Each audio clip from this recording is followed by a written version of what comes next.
There we go. Okay, we're live.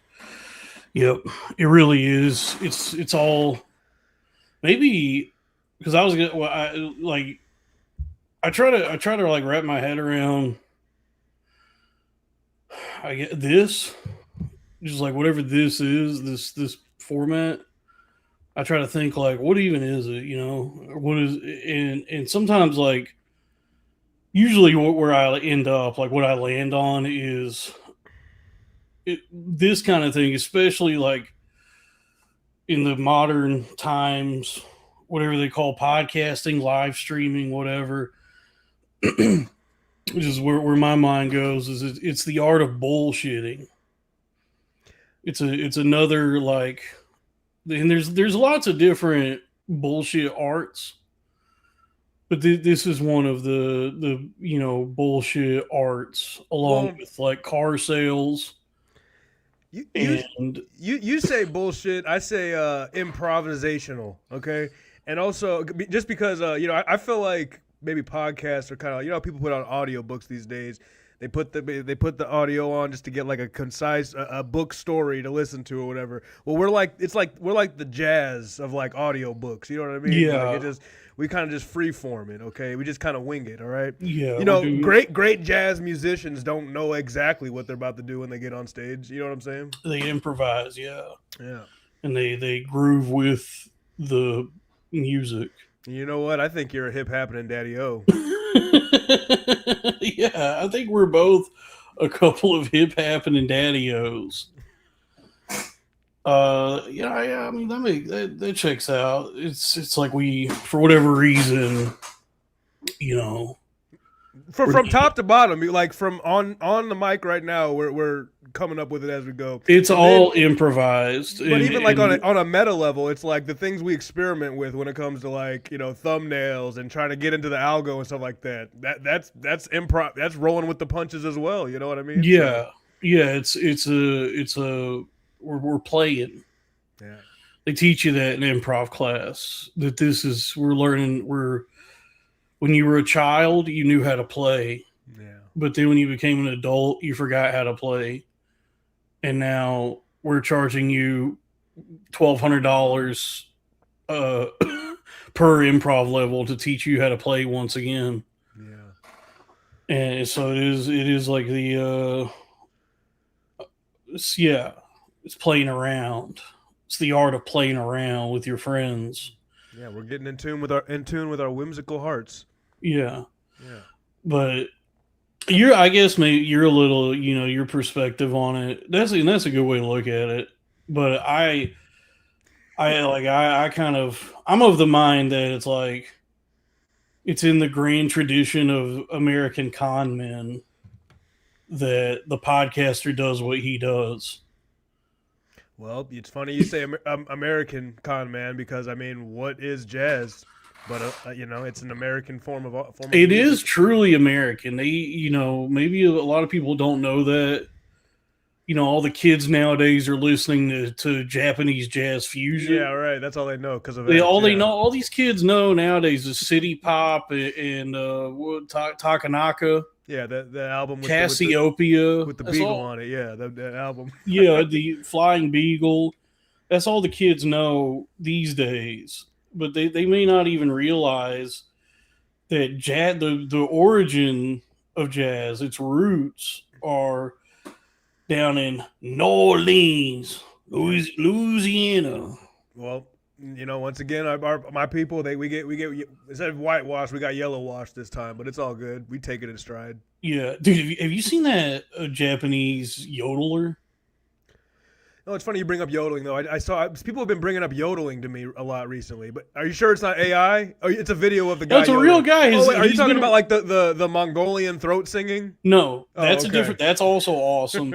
No, it's a guy. He's been famous for many years. He's like a well-known, respected yodeler in Austria. Well, he's from Tokyo. His name is like his name is like Shinji no wa Kodoro Agetsu? I think his name is like Takeo Ishii, and he's a Japanese guy who just when he was young discovered traditional Austrian, where they wear the thing with the feather or whatever, the whole get up like that, the Price is Right game, the cough drops, damn, it's on the tip of my tongue, but it's like German kind of. Lederhosen. Yeah, Lederhosen. Yep. He's a Japanese guy who wears like the whole get up, and this is ringing a bell now. This is ringing a bell. Yeah, and he does like yodelay hee hee but he's Japanese. He's like respected in the world of yodeling. He's like a celebrity in Deutschland.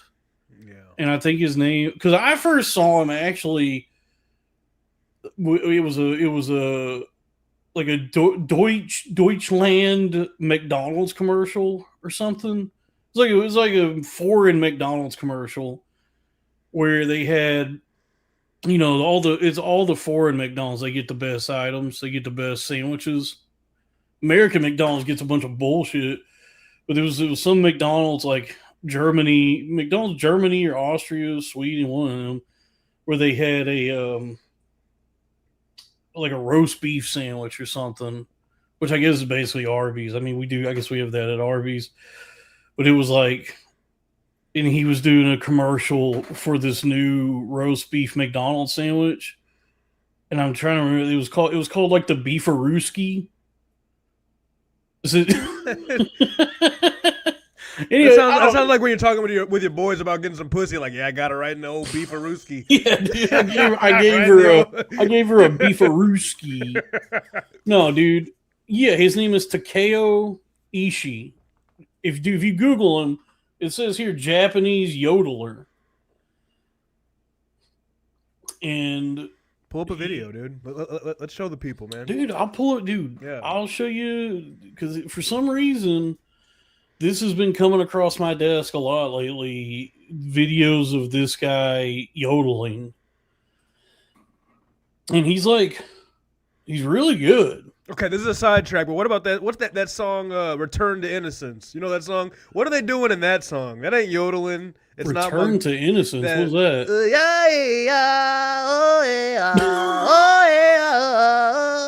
You know that one? No, I don't. Oh, fuck, dude. Anybody in the chat know what I'm talking about? Return to Innocence. But anyways, I'm trying to figure out if that's yodeling or if it's Mongolian throat singing. It seems like a fusion between the two almost. I don't know. I'm trying to find a video of Takeo Ishii.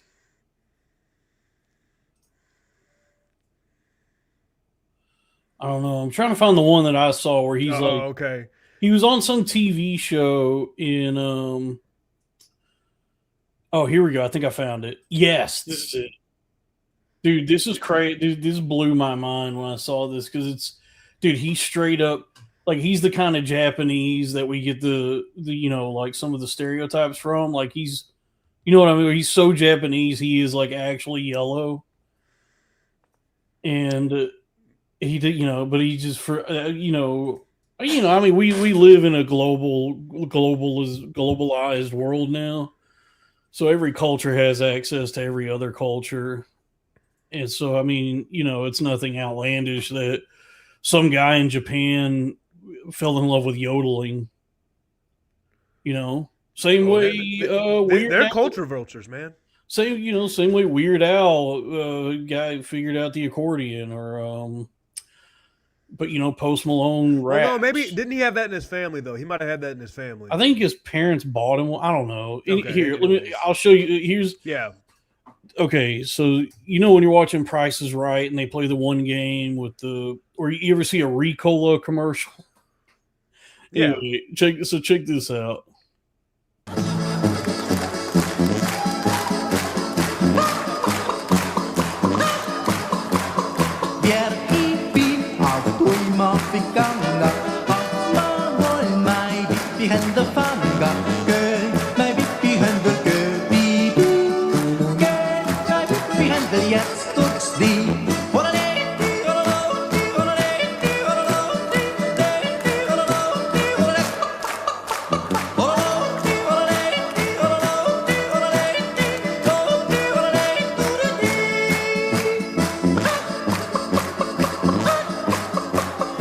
biar ipin im volt auf kema auf ma vol mai bippi handle nema ke my bippi handle ke bippi ke my bippi handle jetzt looks die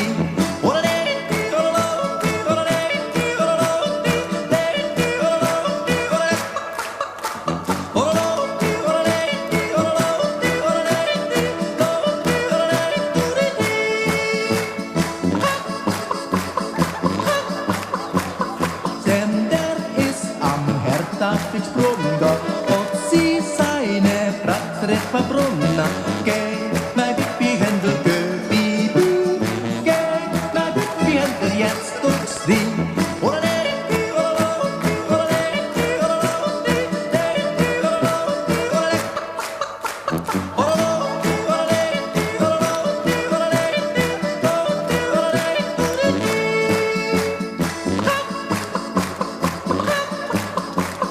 Moi sie geschwind in die Stadt einlaufen und ein neues Bippi-Händel kaufen. Geh, mein Bippi-Händel, geh, Bibi. Geh, mein Bippi-Händel, jetzt durchs die.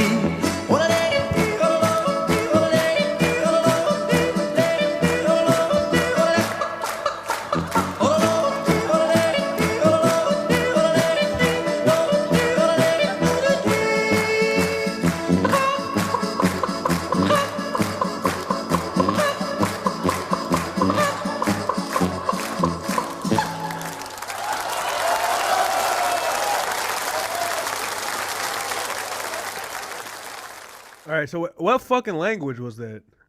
German. Oh, he was singing in German. Okay, I believe so. man, they were eating that up in the crowd. They loved that. Oh man, dude, yeah, just like some homegrown And Austrian. he wasn't shucking and jiving. He was doing the Asian version. I'm trying to figure out what that would be. He was with the Asian version of shucking and jiving, Yeah, that's what he was doing. slicing and dicing. I guess. What's the? I don't know. Don't you still shuck rice? Am I wrong about that? I guess I'm probably wrong. You about shuck oysters. that. That's right. And corn.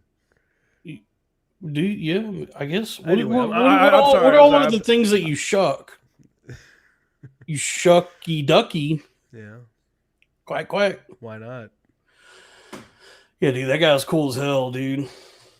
He probably has torn through all the pussy That's what in Deutschland. Yeah, that's what Michael Hall is saying. But I'm kind of thinking. I'm looking at him. I feel like he strikes me as someone who's married. He's married to yodeling. Yeah, There's right. nothing that supersedes his love of yodeling. And that's his one true love. That's what he's devoted himself to. And there's no, because the Japanese, it's a fusion of Japanese and German. And Japanese are people of honor, duty, discipline, or as they call it, discipline.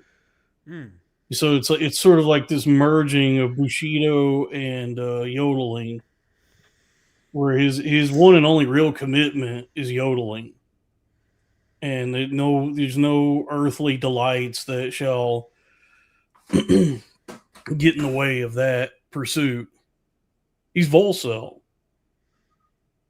He actually doesn't have sex so that he stays good at yodeling. No, I think you get the room of all them excited white people. They're drinking and all that shit. They're like, ooh, I would like the fucking Asian guy. Yeah, especially the one on stage. So he has his pick. Or he gets to pick. Yeah. I'll be honest. I wasn't. Most of those women, I weren't really. They were corn fed. A lot of the women they weren't really my they were type. some corn fed. They were old in the face too. What do Germans call women? Fräulein. Frauleins. There were some corn fed Frauleins in that beer hall.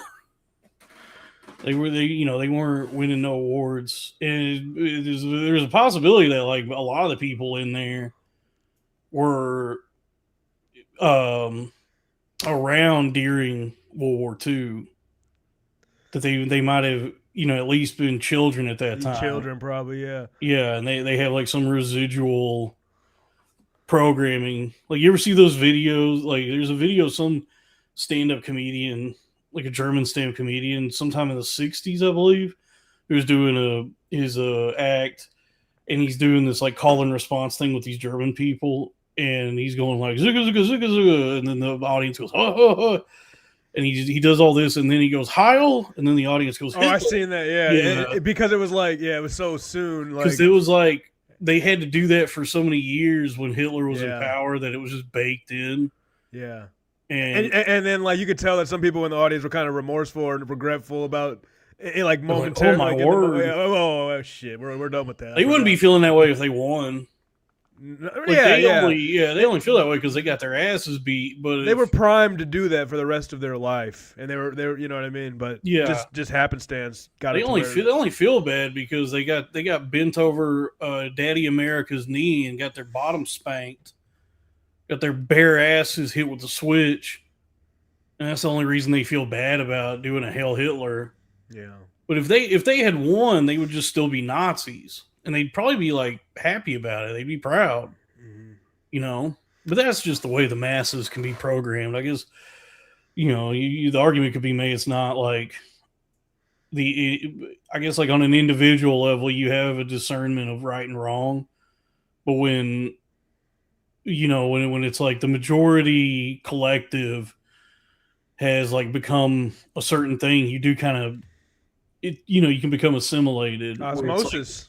Jones. Yeah, it's like the Borg. You know, I've been watching Star Trek lately, and it's almost like a thing outside of your control, and it takes a lot of like willpower to defy the collective. You know, now am I saying that if America became Nazis, would I become a Nazi? Probably, yeah. I'm very weak-willed. You know, if that was like the majority consensus and that was like what we were being commanded to do, nah, I don't know, dude. We all like to think that we would fight like some sort of existential evil. Like if it's like, oh, somebody's trying to turn us into Nazis with like, you know, like if Donald Trump had like a Nazi ray that he was like, I'm going to shoot, you know, use my Nazi ray on America. Elon built me a Nazi ray, and now we've attached it to a satellite, and we're gonna beam the Nazi particles at all of you. You know, we all like to think that we would fight it, but I think when push comes to shove, most people's personal comfort, you know, outweighs their like sense of justice and good.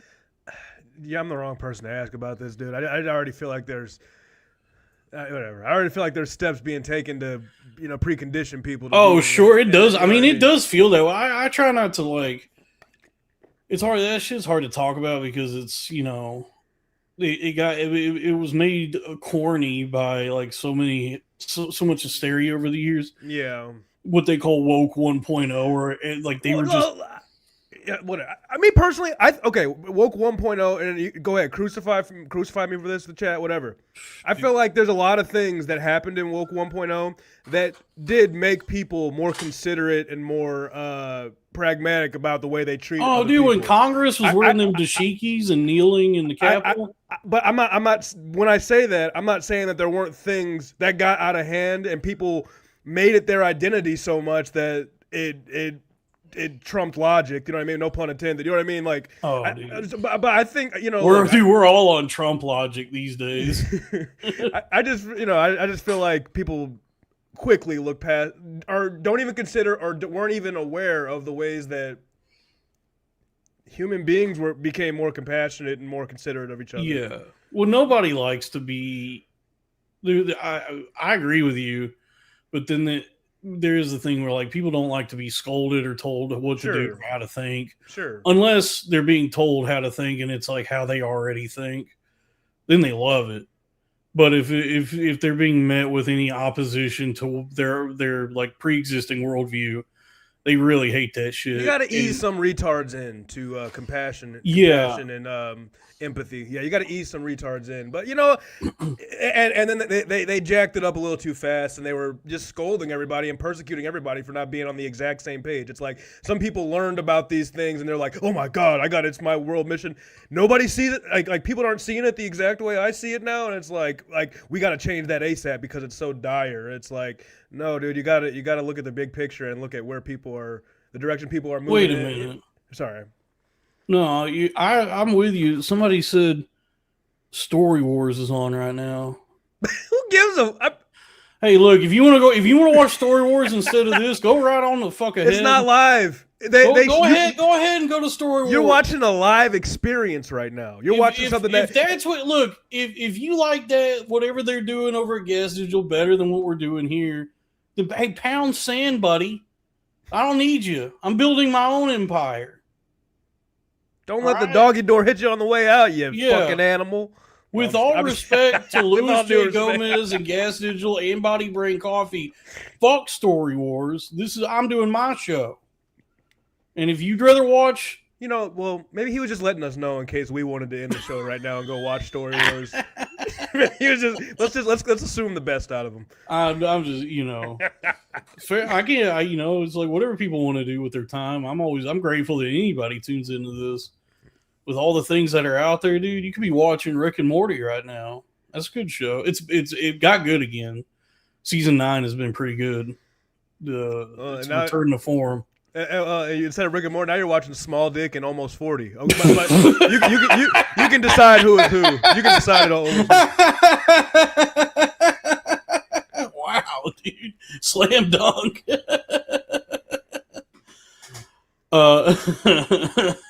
Oh, hey, here's $2 from.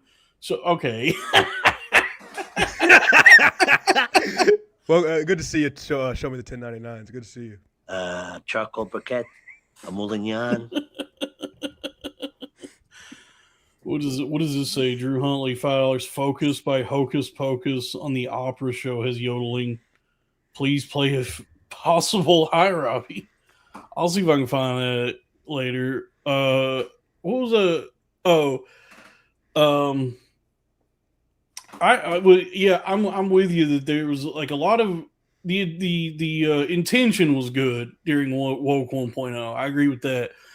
And I was on board with like a lot of it where I was like, progress is good. It's good to, all of us come together and try to understand each other better and be nicer and that's what Christ teaches us, And there was a lot of the scolding that was happening during that time was really obnoxious and oppressive, and it felt oppressive until now. Like whatever's going on now, I go, oh, they were just being annoying they were being really annoying during that time. Now it's like it does feel like there's something at play where they're trying to galvanize a large portion of the American population into becoming like Christian white nationalists. Like so much of the rhetoric I'm seeing, especially from guys like Elon Musk, that does feel a little more, concerning than whatever was going on when they were like, talking about pronouns. And so, yeah, to your point, you're saying like, but now people can't even, they're so dug in on their shit now that they can't even recognize the bullshit that they're saying. And I just feel like it's a Twitter/X problem, like in both incarnations. Like you give the world a soapbox to get on and talk about whatever dumb shit. It's like it allows them to just talk and not listen. You know what I mean? So like they're reaffirming and strengthening each other's they're doubling down with each other or whatever, and it's like it just strengthens their their hard-headedness, like whether it's woke or whether it's the white Christian nationalist shit. You know what I'm saying? So I just feel like it's almost like a Twitter problem. It's like people just get it was like an accelerated feedback loop, and that's what allowed people to feel like people are so, because they're online and on Twitter all day back in the day on Woke One or whatever, and so like they don't realize that not everybody thinks like that, and they also don't realize that it's fine that other people don't think exactly the way they do. You know what I mean? And it's just it just creates like it makes people turned off from the different ends of the spectrum. You know what I mean? When we should all just come together like two booty cheeks so we could be the shit. You know what I mean? Yeah. That's beautiful, man. Thank you. It really when you start rocking with something and you expound upon an idea, you tend to land on a really poetic statement. Come together like two booty cheeks so we can be the shit. That's beautiful, dude. I think maybe one of the issues though that we've been facing for over a decade now is, what is woke? What does that even mean? Because it seems to be constantly shifting. It's a malleable idea, ever changing, with no real definition. Or I think it has a real definition. I think it's had a real definition. It's just what isn't the actual warped it throughout the years? Isn't the actual like definition of it or its origin, like what it meant to begin with, was like even before the civil rights movement. It was like Marcus Garvey came up with woke, where it was like he was just like trying to say like you need to like awaken yourself, and this was like two black people, you know, this is for them by them. But he was it was like he was like basically saying like you need, you know, it's important to wake up and awaken to the ways in which you're being oppressed. And it was like, and so like the original definition of it, or the way it was used, was just like an awakening, like a new consciousness, where you become like aware of just all the ways that the world and the government and everything is like keeping you down. It's and yeah. And then like by the time I first heard it, however many years ago, like the way what I thought it meant at first was, it was like, you know, like the album art for like a Tool album, like on the Lateralus. Have you ever seen the cover of the album Lateralus? Maybe I have. I don't know. Maybe I don't. You ever heard the song Parabola by Tool? No. I thought that was kind of. Maybe I have. I just don't know it by name. Yeah, that's what I thought woke meant at first, was like you become a guy who is like tuned into the universe, and you know, and you're like you know, you've achieved like a higher level of consciousness, and now you're like you know, you're an infinite man with a you know. Well, that's kind of how you gonna want infinite man. How you gonna? That's fucked up. Like, what the fuck? Pause. Right, but you get what I'm saying. I thought it was like, when I first heard it, I thought it was just like transcending your current consciousness and obtaining like higher understanding of what existence is, and you know, basically just like doing drugs and listening to Tool. You know, that's what I thought. Like, that's what woke meant. Like, I'm woke, and in that way I understand that we are all one. Woke, and that my soul is eternal, and this flesh that I inhabit at this moment is but temporary, but the energy of which I am composed is infinite.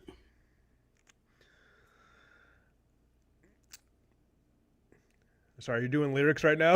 No. That's what I thought. That's when I first heard the word woke. That's what I thought it meant. Something like that. I think simply, sure, black people may have brought it up and maybe kind of conceptualized it or whatever, but I think it can apply to all walks of life, which is just to like, you know, like just to be aware of, oppression and injustices that hold us all back as people. You know, whether okay, interesting. I hadn't quite heard that angle before, but yeah. I'm sorry. I'm all over the place. My brain is all over the place. You're good, dude. You gotta carry this one because I walked like almost 3 miles right before this, and it's like 104 degrees outside. So yeah, I got a little too hot. It rained a lot where I'm at. And it cooled down a lot. I was happy. I was surprised I was able to go out and get a bunch of errands done and stuff like that without fucking sweating my balls off, melting, you know. Yeah. So yeah, weather, folks. What do you guys think? Well, how's the weather where you're at? Oh yeah, let's talk about the weather. It's good to have. From what I hear, if you want good weather in your local area, you do got to hit the like button so that it does kind of. It is good juju. You ever had an email chain where they said if you don't fucking send this to 15 people, if you want a bright sunshiny day with comfortable temperature, hit the like button, subscribe, leave a comment, and hype the video, and subscribe to the patreon.com/cornfed with Dalton Pruitt, and subscribe to Pandatron's. His channel. My YouTube channel. Go ahead and check it out. Trying to get to hit that 500. We're almost there. Dude. We're not almost there, but we're closer than I ever. You're getting close to being monetized, dude. That's right. And I'm excited. Let me take a look at your channel and compare it to other people's channels. Oh no, it's not. It's nothing. It's nothing, dude. Oh, you're doing really well, actually. Dude, this is actually pretty cool. It just happened because when I searched for your channel, it said 286 subscribers.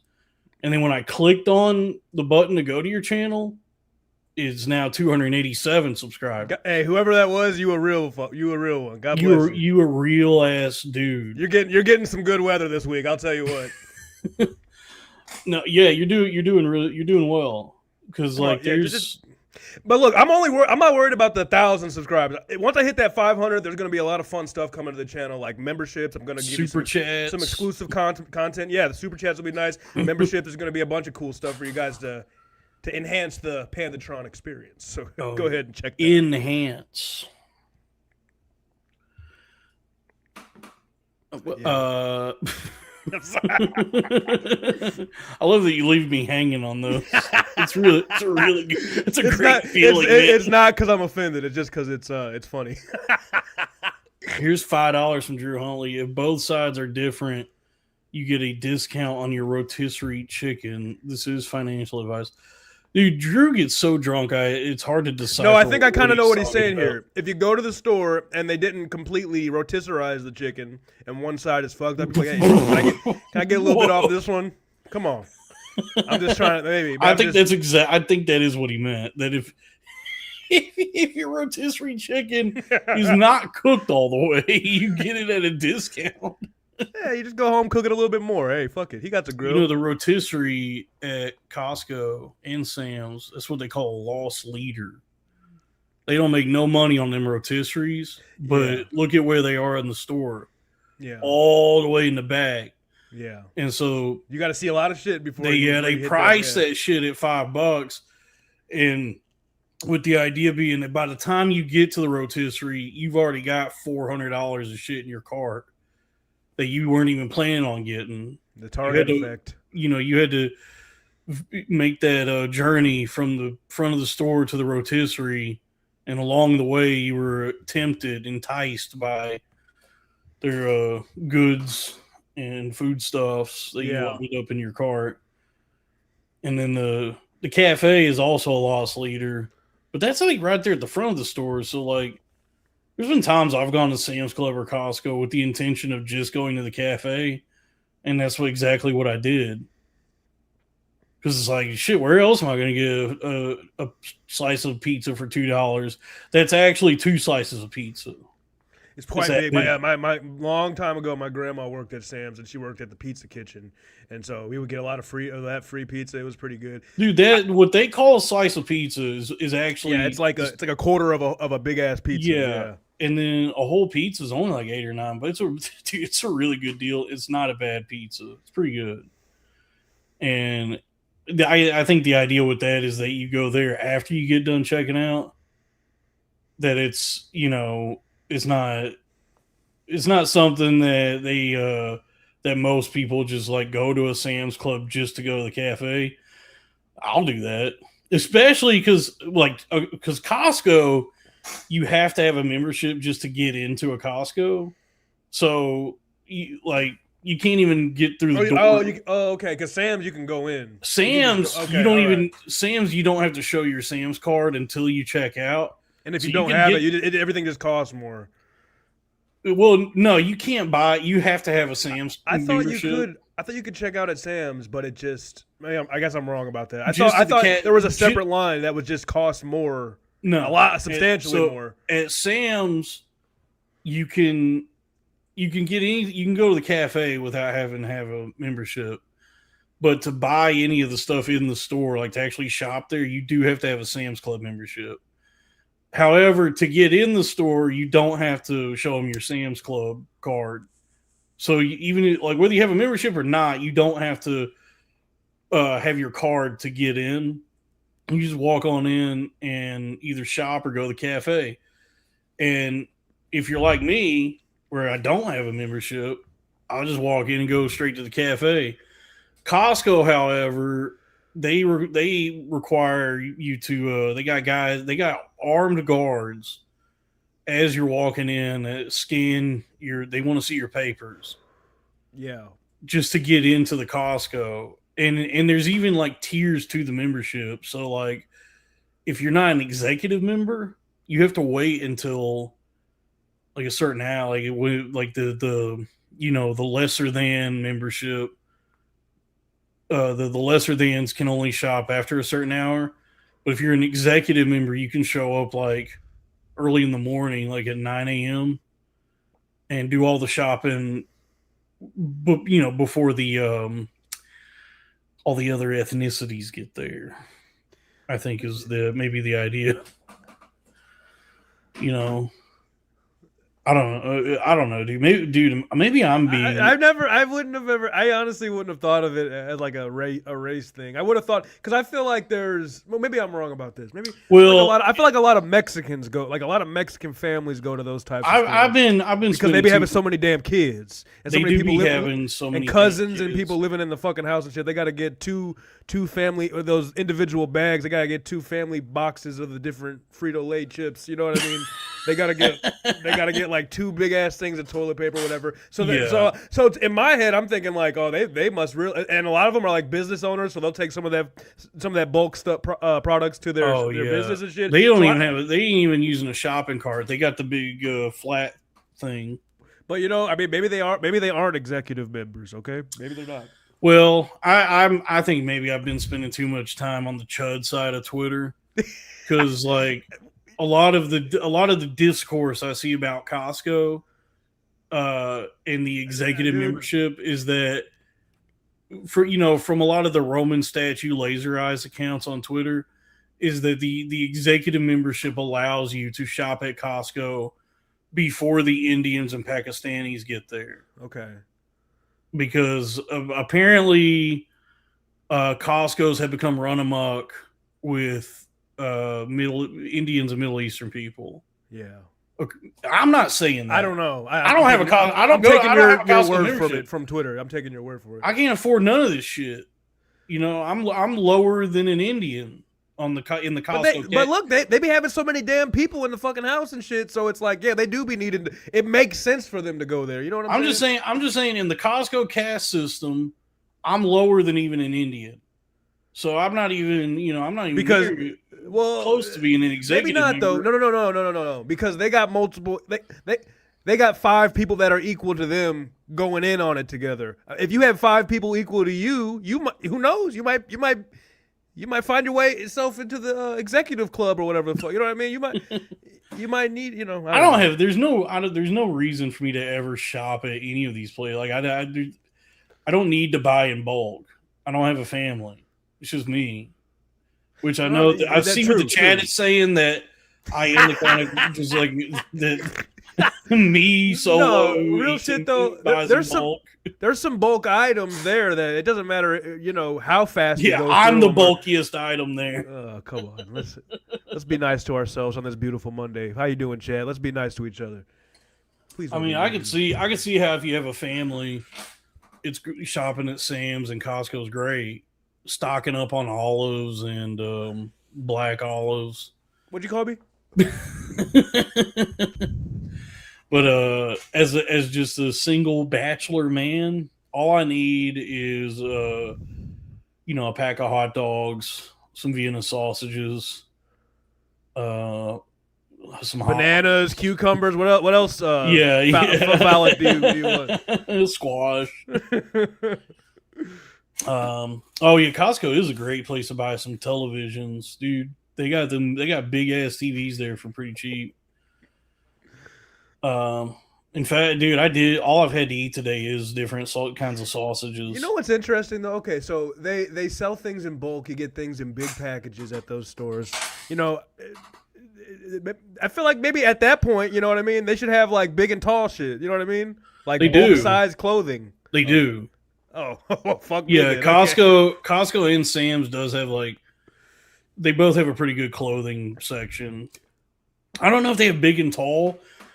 They do go up to 3X. I know they had clothes, but I'm just saying, bulk size Doritos, you get bulk size clothes, I feel like Kirkland is naturally bulk, like, oh really? For large people. Okay. I feel like if you like Kirkland brand clothes is just like by design large. Okay, well I guess I'll cancel my suggestion meeting with the head of. I'll tell you what, man, Costco. there ain't many things better than a nice crisp pair of Kirkland jeans. Yes, I saw Myth Man wrote that. I love some Kirkland jeans. Are you shitting me? Dude, Kirkland jeans are nice. You got jeans from Costco? Dude, the Kirkland brand stuff that they like Kirkland. Yeah. Like their peanut butter filled pretzels The and Kirkland Italian sparkling mineral water is really good. I never thought to wear any of their products though. Okay. Oh, dude, Kirkland clothes is dude. I'm dripped out in Kirkland. Well, God bless you. Yeah. It's for it's my dad's membership. Well, Kirkland is what I call my living room when we have TP USA on. That's good, man. Thank you. Yeah, I feel like shit, man. Has it been? I think it's almost been a year, hasn't it? In like September, I think. It's been dude, almost a whole year without Chuck. It's sad, man. I miss him. I wish he was still here. I can't say that I miss him, but I wish he was still here. I feel like it would be better if that hadn't happened, because that's another inflection point where I think that made everybody crazier than they used to be. Yeah, there's just all these moments that happen where it's like, we ain't coming back from this one, and that was one of them. Yeah, where it's like. Yeah, I didn't really agree with his whole deal, but I didn't want to see him publicly assassinated. That sucks. And I don't like that it gives even though the guy had a gay trans boyfriend or whatever the fuck, the shooter or whatever, or whoever, even if you don't believe that story or whatever, like I just whoever it was or whoever did what to pull the strings to make that happen or whatever, I feel like that. It was just like the fact that it happened just gave people an excuse to point fingers at each other in terms of like, it was this side or that side that did it or whatever. Yeah. When it's clear, like when in my heart of hearts, maybe just as because where I'm coming from, I mean, the guy grew up in Utah. He had a conservative family. He grew up mostly probably as a Mormon. You know what I mean? Yeah. To say that this guy wasn't conservative leaning does seem a little bad faith. Even if he had a you know what I'm saying? Anyways, I'm not whatever. Dude, who knows what's even going on with all that? And my point above that is that it doesn't matter if he was or wasn't left or right. I'm not saying like you guys need to clean up your side over there or whatever. I'm not even I'm trying to make it a side thing, but yeah, like I mean, probably the greatest indicator that he is right wing is that he has a trans girlfriend. And I'm not trying to like be rude or like try to like mischaracterize people when I say that, but no, them niggas are gay that be talking about like, oh, fuck gay people. No, that oh, fuck gay people, or they're constantly thinking about it, even if they themselves don't want to fuck a guy or like a trans chick or whatever. Like the things in which they interact with, like fucking Twitter and shit like that, and going down these pathways of constantly fixating on that shit, you're ingraining it in your brain. You know what I'm saying? I mean, like it's ingraining. So yeah, exactly. And then you're ingraining it so much that you are just now a gay man. So stop trying to put the gayness on other people because you're gay. How about you ingrain this dick in your ass? Sure, that makes sense. Yeah, it does seem like, you know how like they say like it used to be the Democrat Party and Republican Party were switched. Like how many years and years ago? Like 100. I mean, years ago, I would say by name only because you know which party is flying the Confederate flag more. You know what I'm saying? You know like today. No, in but today's you know, age, you know what I'm know saying? how like they tell you in history class that I know what you're talking about. the parties used to be the opposite of what they are now. Yes. That something happened where everything that was like the Democrats' whole deal became the Republicans' deal and vice versa. It does seem like nowadays there's this like change happening where a lot of things that have been considered left wing or Democrat coded are becoming like right wing, like pimping, prostitution, pornography, and having sex with trans women, like, are all becoming like right wing characteristics. By pimping, you're talking about like Andrew Tate and like OnlyFans managers.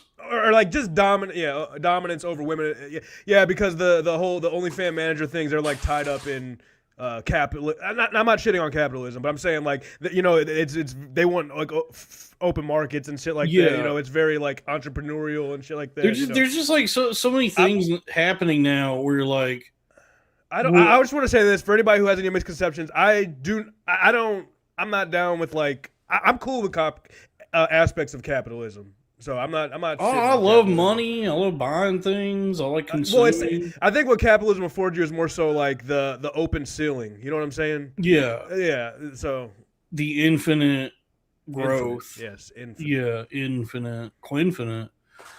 I'm just saying though, it does seem like more and more that like conservatism or conservatives are only as such by name, but what they actually stand for now is like gambling, crypto scams, OnlyFans, pornography, trans they're not like they don't support trans people, but they do like to have sex with them behind closed doors.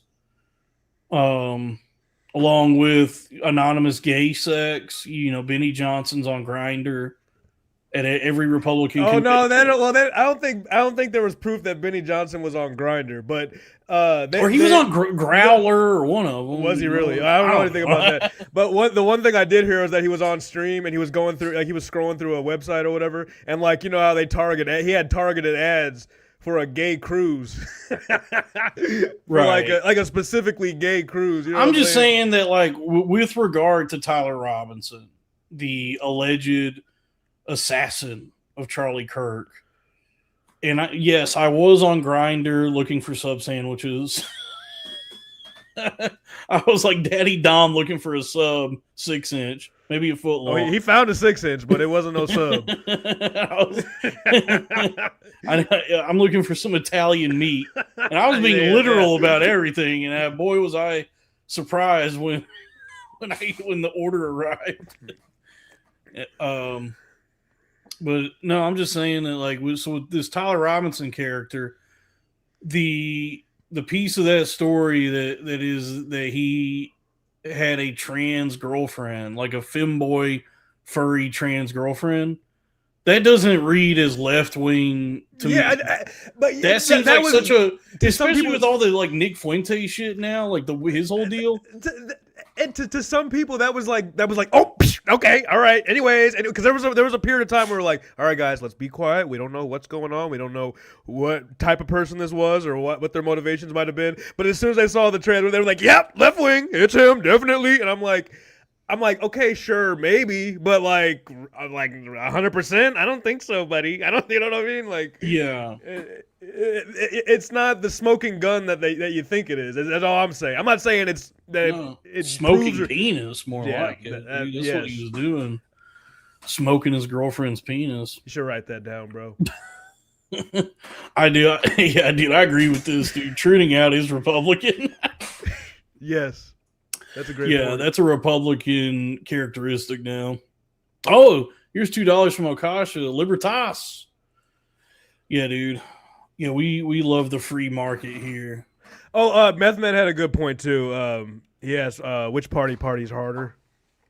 Which party's harder? Yeah, That's a good question, man. I feel like they both party pretty hard, just in different ways. Both sides are the same, man. Yeah, and in fact, at a certain tax bracket, it's all the same people partying together.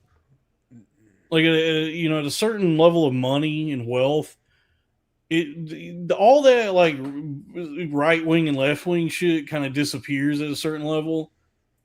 Personally, and like all those people are just at the same parties together, doing ketamine and having group sex.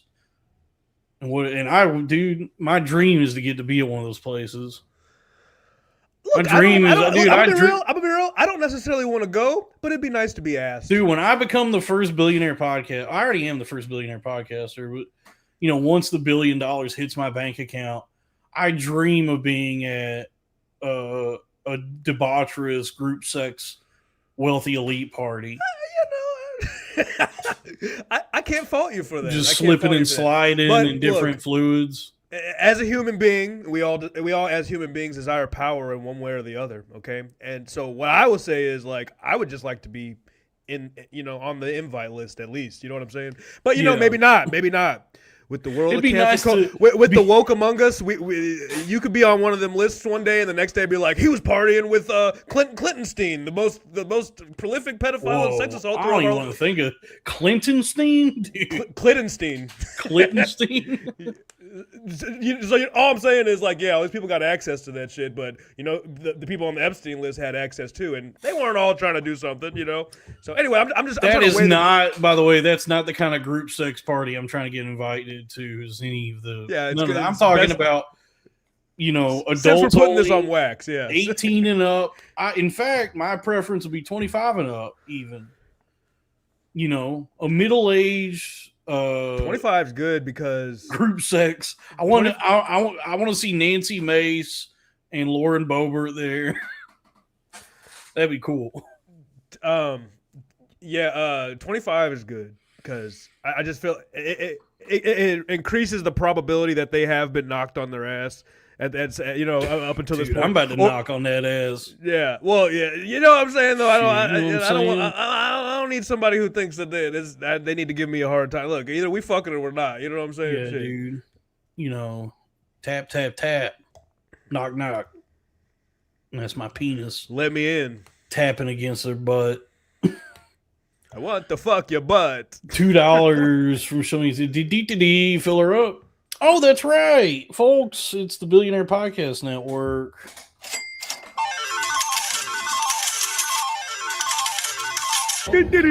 Fill her up. And here's $2 from Black Hole Sun. Lev for toss. I like that. I like the sound of that, dude. Hell yeah. Yeah. Taxation is theft. Stop taxing my sandwiches.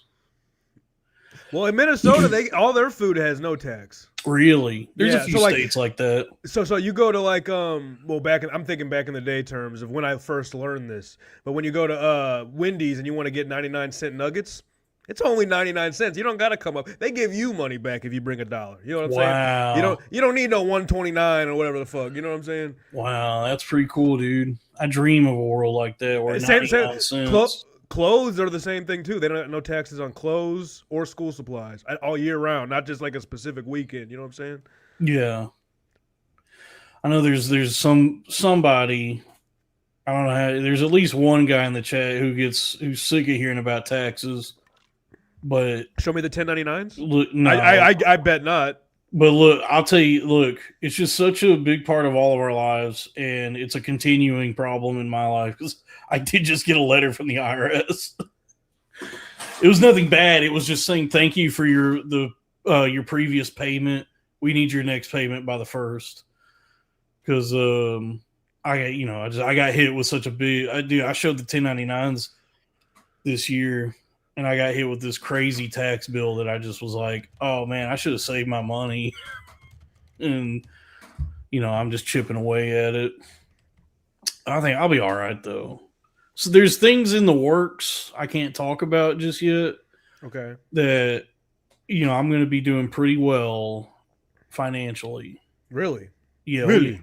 Oh yeah, big things coming to the network. Oh, sorry. I did the really, and then I was looking at the really. Chat. I was thinking about he was asking about the Candace debate with Andrew Wilson. I mean, okay. dude. No, look, here's the thing. Andrew Wilson is a fucking. Go ahead. Well, did you know that I am Patrick Bet Dalton? Ooh, really? Yeah, really. No, okay. Andrew Wilson is he is a retard, and he is highly emotional for someone. Who is this guy? Anyways, whatever. He debates people. He's on the debate thing. All right, he does debates all the time and shit like that. But Candace is also fucking. She's flagrantly. Damn, son. She be lying all the damn time, son. Yeah, and she just spins fantastical stories. So when I heard that they were both debating, I thought like Candace Owens. I thought that she would like probably lose pretty hard because like this guy claims himself to be like a fact guy that doesn't get emotional, facts not feelings, all that shit, and he just came in completely unprepared. And anyways, she won, but he's fucking retarded. Like I thought he was gonna win, but no, she won. Really? Anyways. I heard about this. I did not see this. So I have heard, not seen about this. Sure. You shouldn't. Drew Huntley, $5 says, "Can we all admit Candace looks related to Samuel L. Jackson? Pull up a side by side." I can see that. They got similar foreheads. She looks like someone else too. I'm trying to think. She looks a little bit like Gabrielle Union, a little bit. I can't fucking stand her. If she was a Barbie doll, I would rip her head off. I would squeeze it like that. Yeah. I don't enjoy her. You and Anthony Cumia. No, he would do something else to her head. He would put his cock in. Oh no. Oh, never mind. He's not. Is he in the black chick? I thought he was in the black chick. No, I'm just. I think it sounds like you and Anthony Cumia do the same thing with black Barbie dolls. You just carry out your violent fantasies on them. And her husband hung out with Andrew Tate and was doing all types of shit. Candace Owens is crazy as shit, but she is inspiring as like what I was talking about earlier with like the art of bullshit. Because she goes for fucking like 3 or 4 hours a day and spins these fantastical yarns with just everything she says. She's a performer. She's an entertainer. It's like she's tapping into. She's Andrew Jones. She's our Andrew Jones of today, pretty much. You mean Alex Jones? Alex Jones. Yeah. Who's Andrew Jones? I was thinking of Andrew Wilson just because we were talking about him. Yeah. Sorry. Yeah, she is like the black lady Alex Jones. She's the contemporary. She's the contemporary because he's kind of. He don't know what he's doing. Yeah, with it. Like, he's sold out to the establishment, and he has no identity whatsoever. She's kind of like the next evolution of him. Like she's the next. He's the contemporary. As he fades away into irrelevance, Candace Owens continues where he left off with just saying a bunch of crazy shit and driving a lot of people into further hysteria and psychosis. Yeah. But dude, so much of the shit she does, like when she's sitting there just like yapping and coming up with all these she be stories, pulling it out her ass. It does, I don't know like how stable her overall mental state is. Like how much of that is a performance versus like how much of it is this is just who this lady is. No. But dude, so it is like she's tapping into something that I experienced when I was going through mania and psychosis where just like your brain is pinging all these different things, like as your, the chemicals in your brain are completely out of whack and you're tearing away from reality. there's just all these things happening in my mind that were happening in my mind at that time where like I was concocting all these different narratives and because I'm still human and I'm trying to like make everything make sense, even though like everything that I was thinking was crazy, I was able to like it felt like the red lines together. Yeah, the red lines that you drew were like so it made so much sense. Like it was so easy to come to those conclusions. Yeah, where like I would call people and tell them just start rambling all this crazy shit, and they could tell whoever I was talking to would be like, well, that's all well and good. That sounds interesting. You need to go to the hospital. But then, I had conversations with people after the fact where they were like, all the shit you were saying was fucking crazy, but it was very compelling. They were like, it was really creative. And it does, when I listen to Candace Owens talk, it reminds me of that, where if you can remove yourself from it and just like engage with it as stories, it is like, it's like, wow, this is pretty. Look, I will say this. What you're saying is dope. Like if she's making a cool fictionalized story or whatever that, as you're pointing to, might be somewhat inspired by Psychosis or whatever. It would be cool if like we were removed. Like it would be cool if like that stuff wasn't relevant and people were believing that shit now. It would be really cool as like kind of like Inglourious Bastards, where it was like an alternate timeline thing, you know what I mean? It'd be cool if we were experiencing this Candace Owens content, you know what I mean? I mean, yeah, in retrospect, influencing, but unfortunately, it's influencing people, and it's like that's my only thing, Yeah, if it was, but she is an entertainer. She's a concentrated, potent entertainer. She's got the entertainment gene, and she is the contemporary Alex Jones in terms of like getting people to believe, like truly believe in shit, like. And I'm not saying she never talks about anything factual or things that we should question, but the things that we should question are surrounded by all this bullshit that, people can't parse out or whatever. Anyways, maybe I'm wrong, I mean, I guess like the reality is like whether she herself is performing or if it's real, I guess she really is. I guess it's irrelevant because like the actual, like what she's doing is influencing a lot of people. Like it is like manipulating how a lot of people think about things and how they interact with the world and behave, just like their overall perspective and worldview. And so just like the actual effect of what she does is something that can be measured. It can be observed, like, because, there's really no real way to know whether she's doing a character or if it's real. Like this is all, that's all,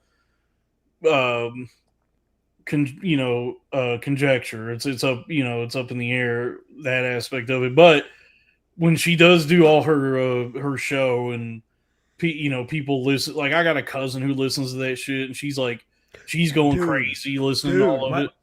Yes, my uncle. Yes. Yeah, and so it does have an effect on people. It's funny too because I don't know. I don't know about your situation, but my uncle's like a white guy, and I noticed this with white guys that are like, you know what? I kind of actually like Candace. Like them. Like she feeds into their pathways in their mind that are make them predisposed to like think like buy her bullshit or whatever. But then also like she's black, so like that's even that it gives me a couple points or whatever. It's like, see, I'm an objective person, you know what I mean? Because she's black and but she still says what I like, you know what I mean? Yeah. Yeah, I mean she's exploiting like paranoia and hysteria. Yes. And like people who already have like a kind of a conspiratorial mindset for her own like personal self-enrichment, while like the people like somebody like I got a cousin who's all in who listens to her and I think a lot Tucker of Carlson and all these people all the time, and she's like in shambles nowadays. Like she got rid of her. She was like, I'm getting rid of my smartphone. I'm going, and then she's just off the grid or something. Look, she's a feisty bitch. Okay, when her back's up against the wall, she'll do a somersault and pull the knife on you, motherfucker. Like seriously, like she is feisty or whatever. But yeah, she paints herself into a corner for real shit. Like a lot of times, and just always blasting off in the mouth at people and shit like that. Anyway, I don't follow her that much, but the thing I've been hearing around a lot, like white guys are finally like, you know what, dude, she's actually kind of hot. I would fuck her. I mean, I think she probably has a decent body, but I don't like her face, and I just can't stand her voice and the things she says. Okay, Yeah. So I just but I think if you're susceptible, skeletal. if you're susceptible to hysteria and paranoia, then watching Candace Owens can be what they call a cognito hazard or an info hazard, I guess, or whatever they just like. A lot of all the her whole deal, like a lot of shit she says. If you're not on a solid footing mentally, then it can like throw you out of whack. She provides comfort and reaffirming their some of their paranoid ideas. You got to be on guard. You got to have your defenses. But that's my point.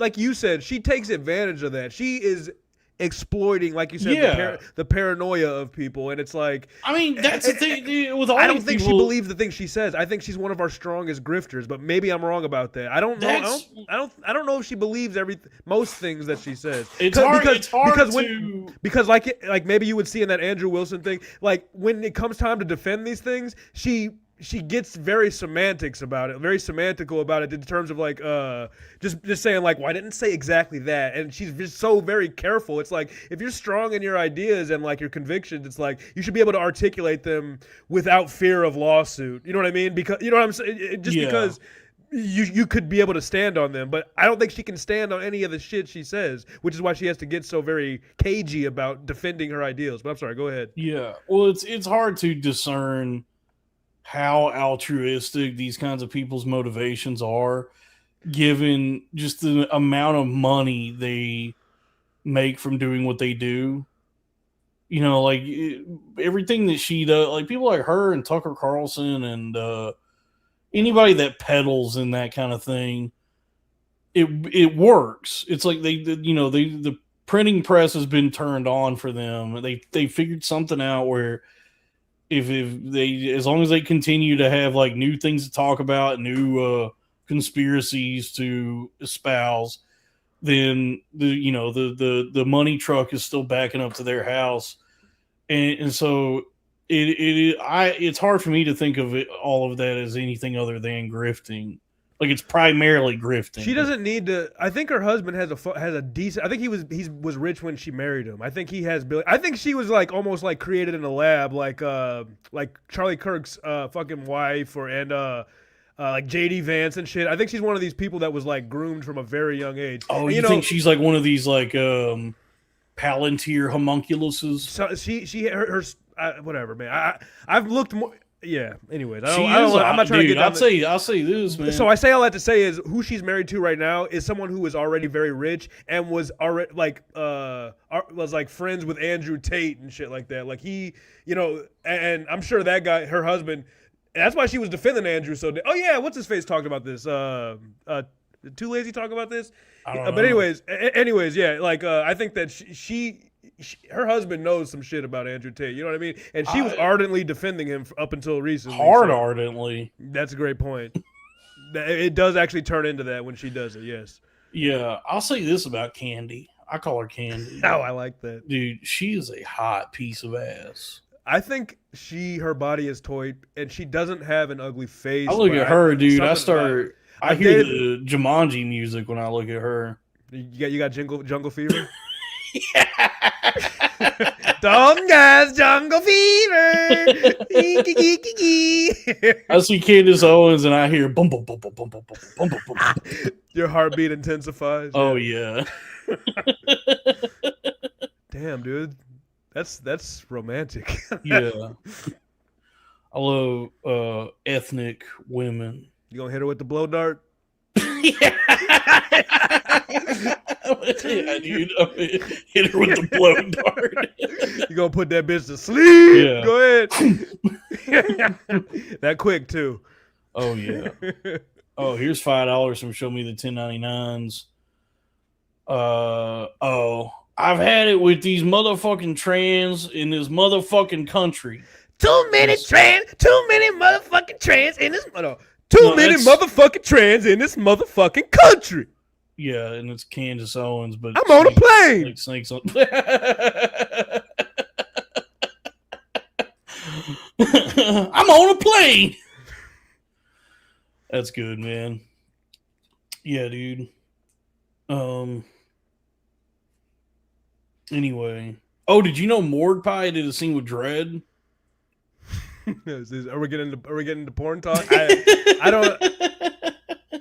That sounded like porn star names. Speaking of interracial relations. Oh shit! Wait, is this a lesbian thing? No, dude. I saw somebody posted it in the Discord, the Arena of Ideas Discord, which you can get access to if you subscribe to the Patreon for the Arena of Ideas, patreon.com/the Arena of Ideas. I saw somebody posted like a link to it under the Hot Girls channel in the Discord. Oh.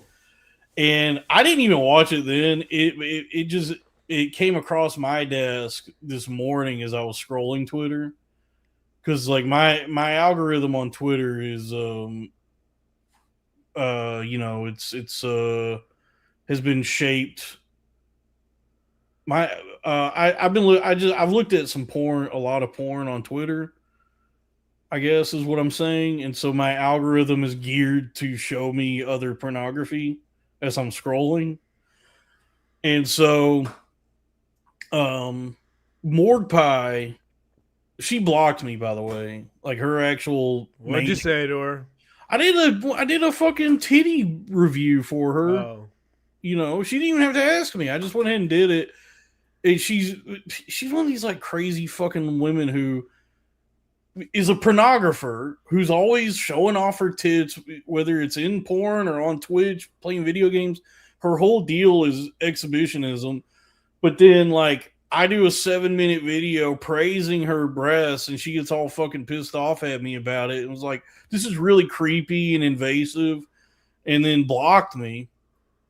But she didn't block me on her secondary account. She's one of these, for whatever reason, I don't know why these like big accounts. Because she's an insecure bitch that's giving the goods up too easy. So she's she don't feel too good about that. She's insecure about that. So hey, she's not doing what she should be doing. Like if she was insecure in her body and stuff like that, then she go ahead and do the thing. But you're just trying to get the quick paycheck. You need to be a housewife cooking breakfast. Maybe.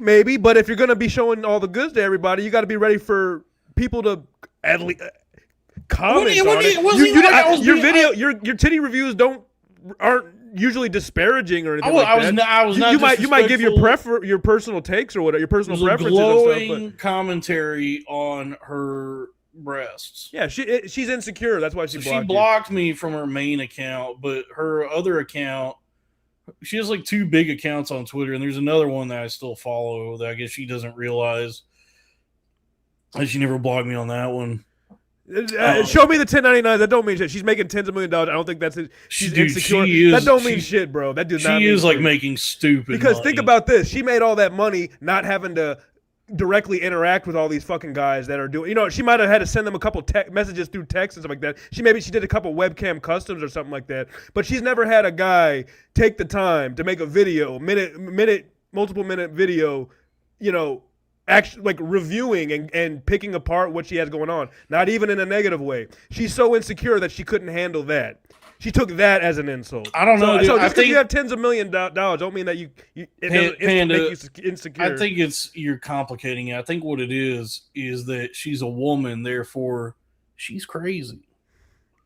I really didn't think about that. Yeah. Wow.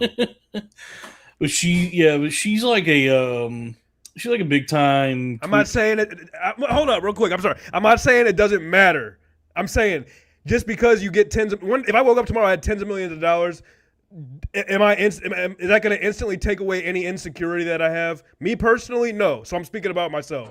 So if you want to call me a bitch for that, but personally, I think her behavior is evident that however many millions she has is not indicative of instantly of being secure. Just because of that fact. Maybe she is secure in herself, but it has nothing to do with the money, is what I'm saying. But anyways. Yeah.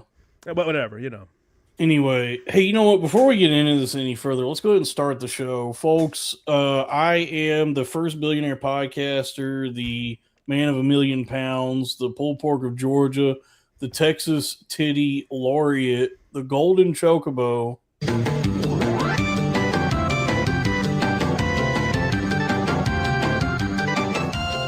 Dolphin Pruitt.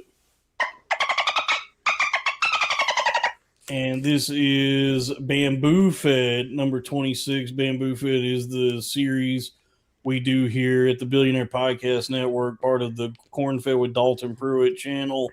It's the show with me and Pandatron. It's your boy PJ back up in it, sack of spinach. And yeah, you can call me the Full Throttle Mulatto, halfway dynamite, all that stuff. Good to see you. Happy Monday. Dalton, let's get into the show.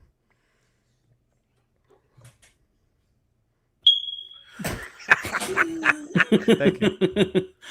So she had Morg Pie. Oh, this is nice. $2 from Okasha. Got my gossiping hoe sticker. Go to BPN Mart. Yeah, so apparently the website is still up and orders are being fulfilled. I was told that the website's going down at the end of the month. Lily is stepping away. And that's all I'll say about that. So at least orders are still being fulfilled. So that's nice. I'm glad that nobody's getting,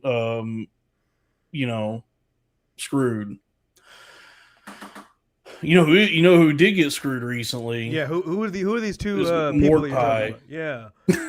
So Morg Pie is a popular streamer on Twitch, and I believe Kick maybe also. I don't know if she's on YouTube at all, and she also does OnlyFans, and so she's like this lady that's all regularly embroiled in some sort of Twitch-based controversy because her the way she likes to do things is and I guess it's smart, is always like a cross promotion. Like whatever she's doing something, it's also promoting another thing she does. So like when she's streaming on Twitch, it's to, a big part of that is to funnel people to her OnlyFans as well. So when she's on Twitch, she's trying to show off her breasts and butt cheeks and all the, sexy things about her in whatever way she can to entice a portion of the viewers to go to OnlyFans. Now, the peccadillo about that is that Twitch is an all ages. Word alert! Go ahead and tell. I know what it means, but go ahead and tell the chat what peccadillo. I genuinely don't know if I use it. If I'm using that word. Well, anyways, go ahead. We'll do a word alert on that because a peccadillo is a small, relatively minor fault, offense, or sin. I think I used it correctly, actually. Okay. So anyway, yeah, so the peccadillo there is that Twitch is an all-ages platform, and I believe baring your breasts and butt cheeks in a lascivious way is a violation of their community guidelines. Lascivious Washington, get your motherfucking ass in the house. I told y'all before we came into the store, you ain't getting shit. Lascivious. All right, go ahead. I done told you take the chicken out the freezer. Motherfucker. When I was leaving for work, I said, lascivious, take the chicken out the freezer. Sound now effect? I'm back from work. The chicken's still frozen. I guess we ain't eating tonight. I guess we ain't eating. So Morg Pie is like regularly getting banned from Twitch because she's always doing things where she's showing too much of her titty meat, or she's trying to like work around the community guidelines. So like she'll paint her butt cheeks green and show Fortnite on her butt cheeks. I remember this. Yes. Yeah. I remember that. This. I saw one, dude. There was one she did where she had painted the bottom, like the soles of her feet, green or some color that her computer could put Fortnite. So she, like there was feet night. It became feet night, where Fortnite was on her feet while she was playing it. and it's all this like really suggestive performing she does on there as a way to market her career as a pornographer. Dude, it would be so dope if she. Oh, sorry, go ahead. And so I'll admit, I guess the argument could be made that I'm addicted to pornography because I've said those exact words many times. So I really can't get out of that one. So I'm trying to fix it. Dude, it'd be kind of cool if like she was playing it on her butt, like and then like she was playing whatever game or whatever, it's green screen, and then she like died and then farted like really long and loud. That'd be really cool. And then like her ass. Like, you gotta pay for the OnlyFans to get the farts, dude. That would be funny as fuck, bro. You ain't getting the farts for free on Twitch. You want but then her ass, she got a little meat on her ass, so it like jiggles a little bit whenever she farts, dude. That'd be dope. Oh, I know all about the booty meat jiggling with a fart. That's evocative. Oh yeah, evocative art. If flatulative. Sure. Flatulative. Yeah. So, and I will here. Let me say this because I had a conversation. I had like a sobering conversation with somebody recently, and it wasn't like one of these like the conversations I would have with Dave where it seemed like the way he would talk about porn was concerning. And it seemed like maybe, he was concerned about it. No, just like his views on pornography didn't seem to be based in like health and morality necessarily. There also seemed to be some contempt for women, maybe. However, I did have a conversation with somebody else recently that was like a sobering conversation just about pornography and maybe watching too much of it, that I am going about life more mindful now with how I respect women. Look, that's how you can attain power in this. Like I said earlier, like human beings, innately, we want power on some level. It doesn't have to be destructive or selfish or anything like that. But in a certain sense, we want control over our own destiny. And if women can find that in a way that they can, like we talked about earlier, can be secure about and confident about and live a happy, productive life, however that is, do your thing. You know what I mean? I don't besmirch any lady for getting her paper, however she needs to get it. I'm just saying, like, as a red-blooded American man myself, if I'm like, I wouldn't want my daughter to do it. I would because the thing is, it's such it would be devastating. It's such a lowest and I'll explain for me at least. It's a lowest common denominator. It's like any artard chick with not even a decent body can do it. It's your lowest. It's what you can sell your body for, the lowest or whatever. It's it is just so. I would hope that someone that I loved, raised, gave compassion to could see that there were better things to be doing, more fulfilling things to be. But it's hard to say what's fulfilling to one person. On. I'm frozen. Ahead. Give me a second. I gotta fix this. 1 second. Yeah, take your time. And so, like I was saying, it's hard to say what's fulfilling to one person compared to another, but something's getting filled up, or something's getting fulfilling. You know what I'm saying. Okay. So, what was I saying?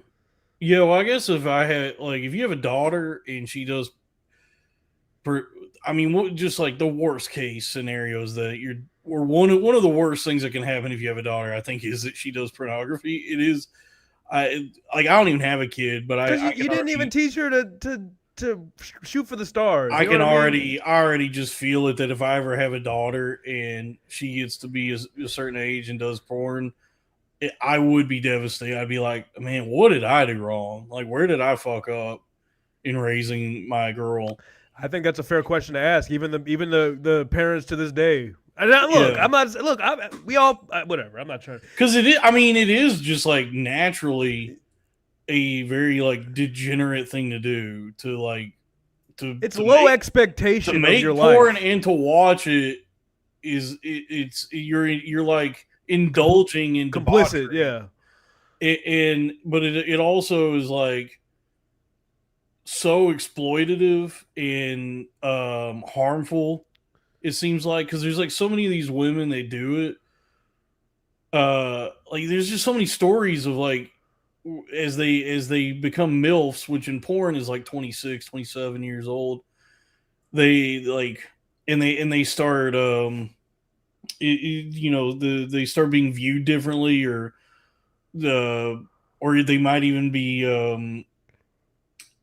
like where like as they've been doing porn for a while and they get older, they might not be able to get the same kind of work they used to, or they're not able to continue in the industry the way they were, or what. And then like there's like so many stories of women like that where they just kill themselves, like True. they can't And handle that's what has happened to them. and for some people that's the only choice they have is to go out and do that. Like that's their lowest common denominator, whether it be like opportunity or whatever went well in their life.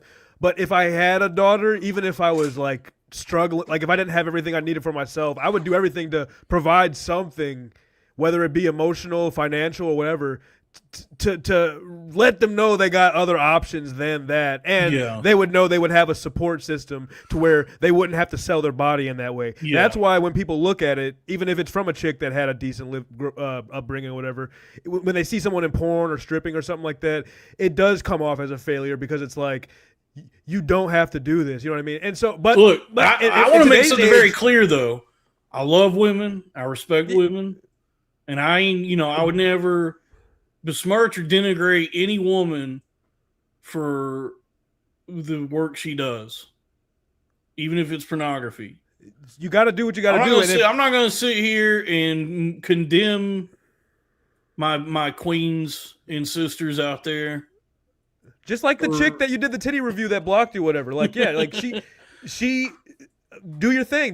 But I mean, it sounds like a you problem if you're getting hung up. Now, all that being, here's the thing: is that I did recently have a conversation with somebody that was like maybe kind of a wake up. It was just like a sobering conversation about the way that I engage with pornography and consume it.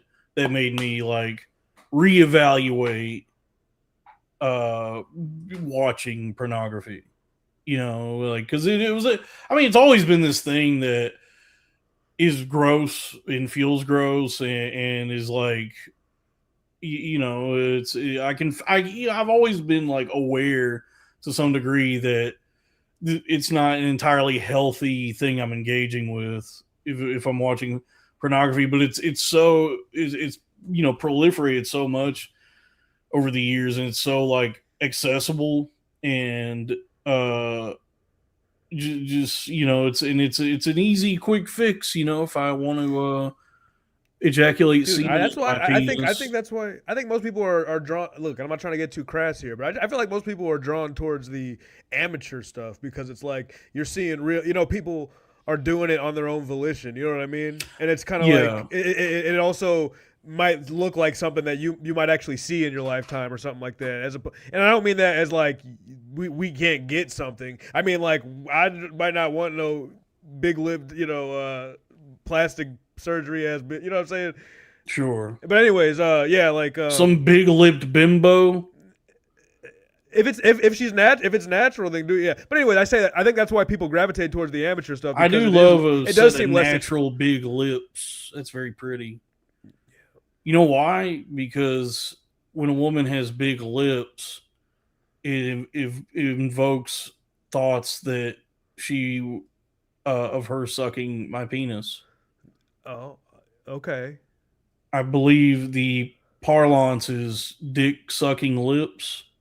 Yes, DSL. We used to have DSL internet. I got fiber now. Well, no, but on DSL, we were watching videos of girls with DSL. That was all just a qualifier for what I'm going to say now is that something that came across my desk this morning actually was more a video in which Mordecai collaborated with Dredd. And from what I had seen, because like I've been on Bing before, Bing the search engine, I've typed in Mordecai OnlyFans leaks. I've searched for that before, and I've seen some of her work, and it's all like amateur video. So it's usually like she got a camera set up on a tripod, or she's holding the camera in one hand, dildo in the other hand. It's all like amateur type stuff. And then, what I saw earlier today appeared to be still like for her OnlyFans channel or OnlyFans page, but it was like professionally shot. It like resembled more like a Brazzers or a dog fart production. I don't like when the lighting's too good in my porn. I like bright lighting. I like a little bit of camera grain, a little bit of like dimness. You know what I'm saying? Yeah. Let's make this private. Let's make this intimate. You know what I'm saying? Yeah, but the name Dredd carries a lot of weight in the porn industry. There's a lot of Dredd has a lot of pedigree in porn. I don't know if you know Dredd. It sounds like a black guy. Is it a black Dredd guy? with 2 D's. He is a black fellow. And I guess his name is Dredd because that's the feeling that when looking at his penis instills in you. She was dreading is a doing sense that of scene, dread yeah. because it is like I don't even understand how a penis gets that big. It's like it's crazy. It's just like it's like another guy. It's like Dredd's penis is another person attached to him. You know what I mean? It's like so almost supernaturally big. Like he's some other he's one of these like an elephant trunk. Like a cryptid or some sort of like biblical like Nephilim. Like he's an angel that he's part angel, part human, like a demigod, a cryptid among us. Yeah, demigod. Like he's just got this like he's got a really big penis. You know what I like? Where it's it's in girth and length. It's something like that, what? Like what are we talking? 10? What are we talking? Dude, it's got to be like 14 inches long. It looks. Let me ask this. So you watched it? How like can he get it all the way in? No. Yeah, that's what I'm saying. That was the thing that like startled me watching it was that she didn't seem to be enjoying what was happening to her. Like she was trying to put on a performance. She was trying to act as though she's having a great time having sex with this guy, but the way it appeared to me was that she was really struggling with this Dredd gentleman's penis, and like he did manage to insert his penis into all 3 of her holes. Really? She did anal too. So yeah, all holes are getting penetrated. Mouth. So what percentage did he get into V, and what percentage did he get in the A?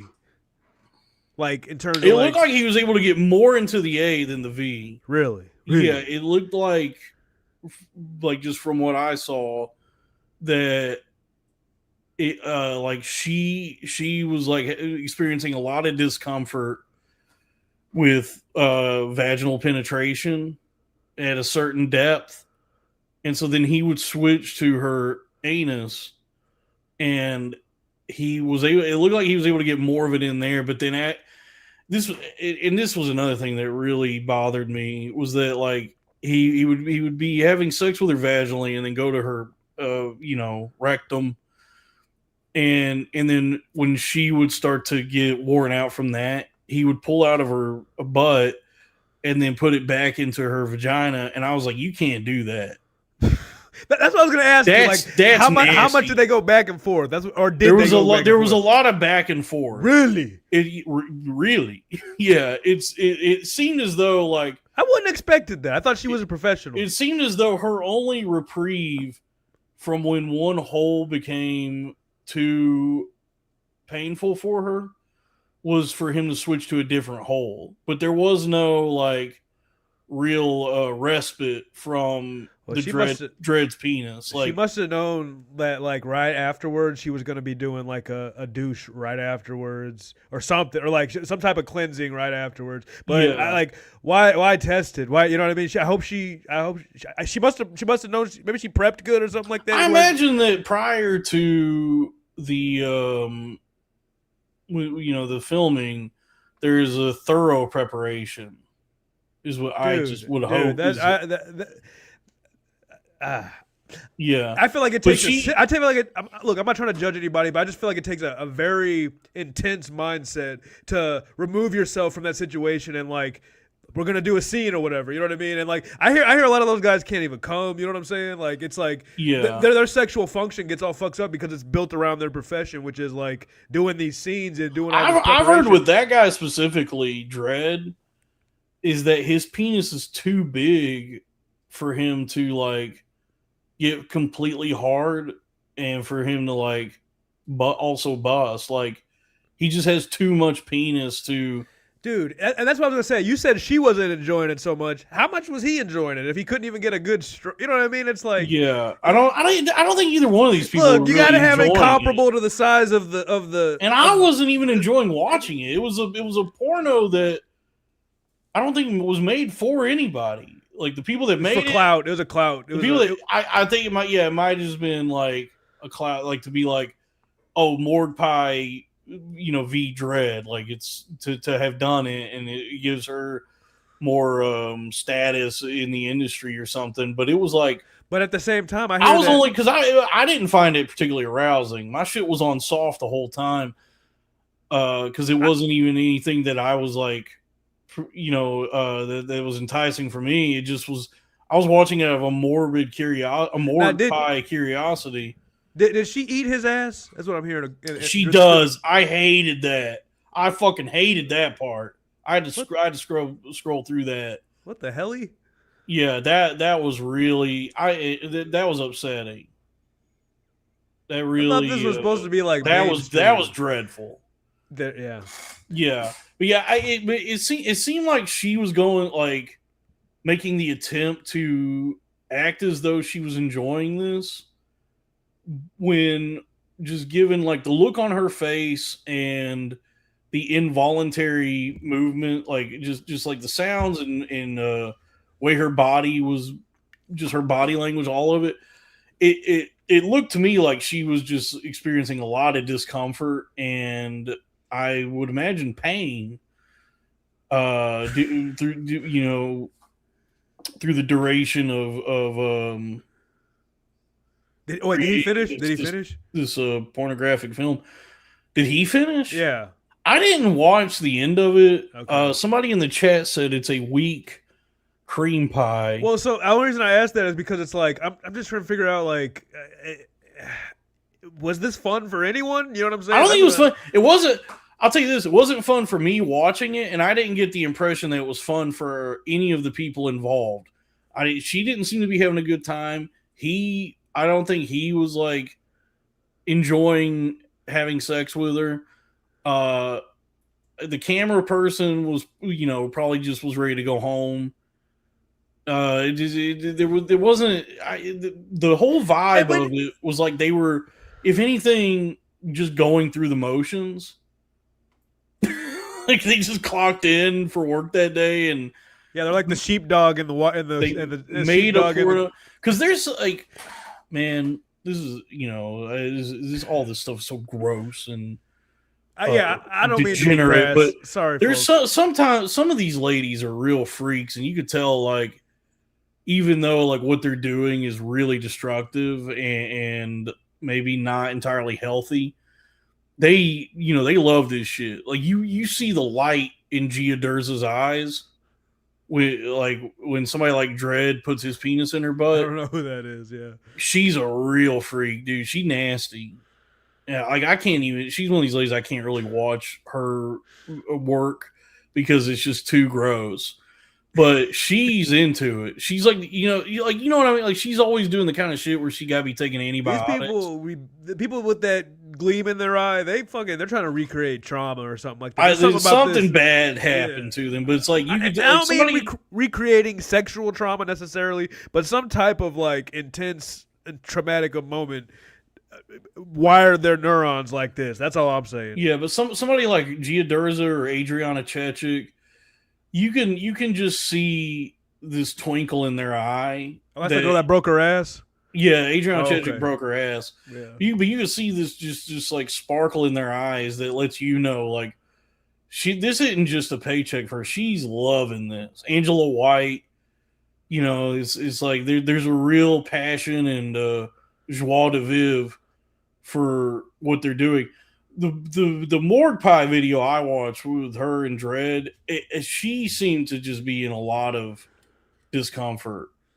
I didn't get the vibe was not that she's having a lot of fun having sex with this guy on camera. She probably would have had more fun fucking an actual horse instead of just a guy with a horse dick. I don't know if that's the case.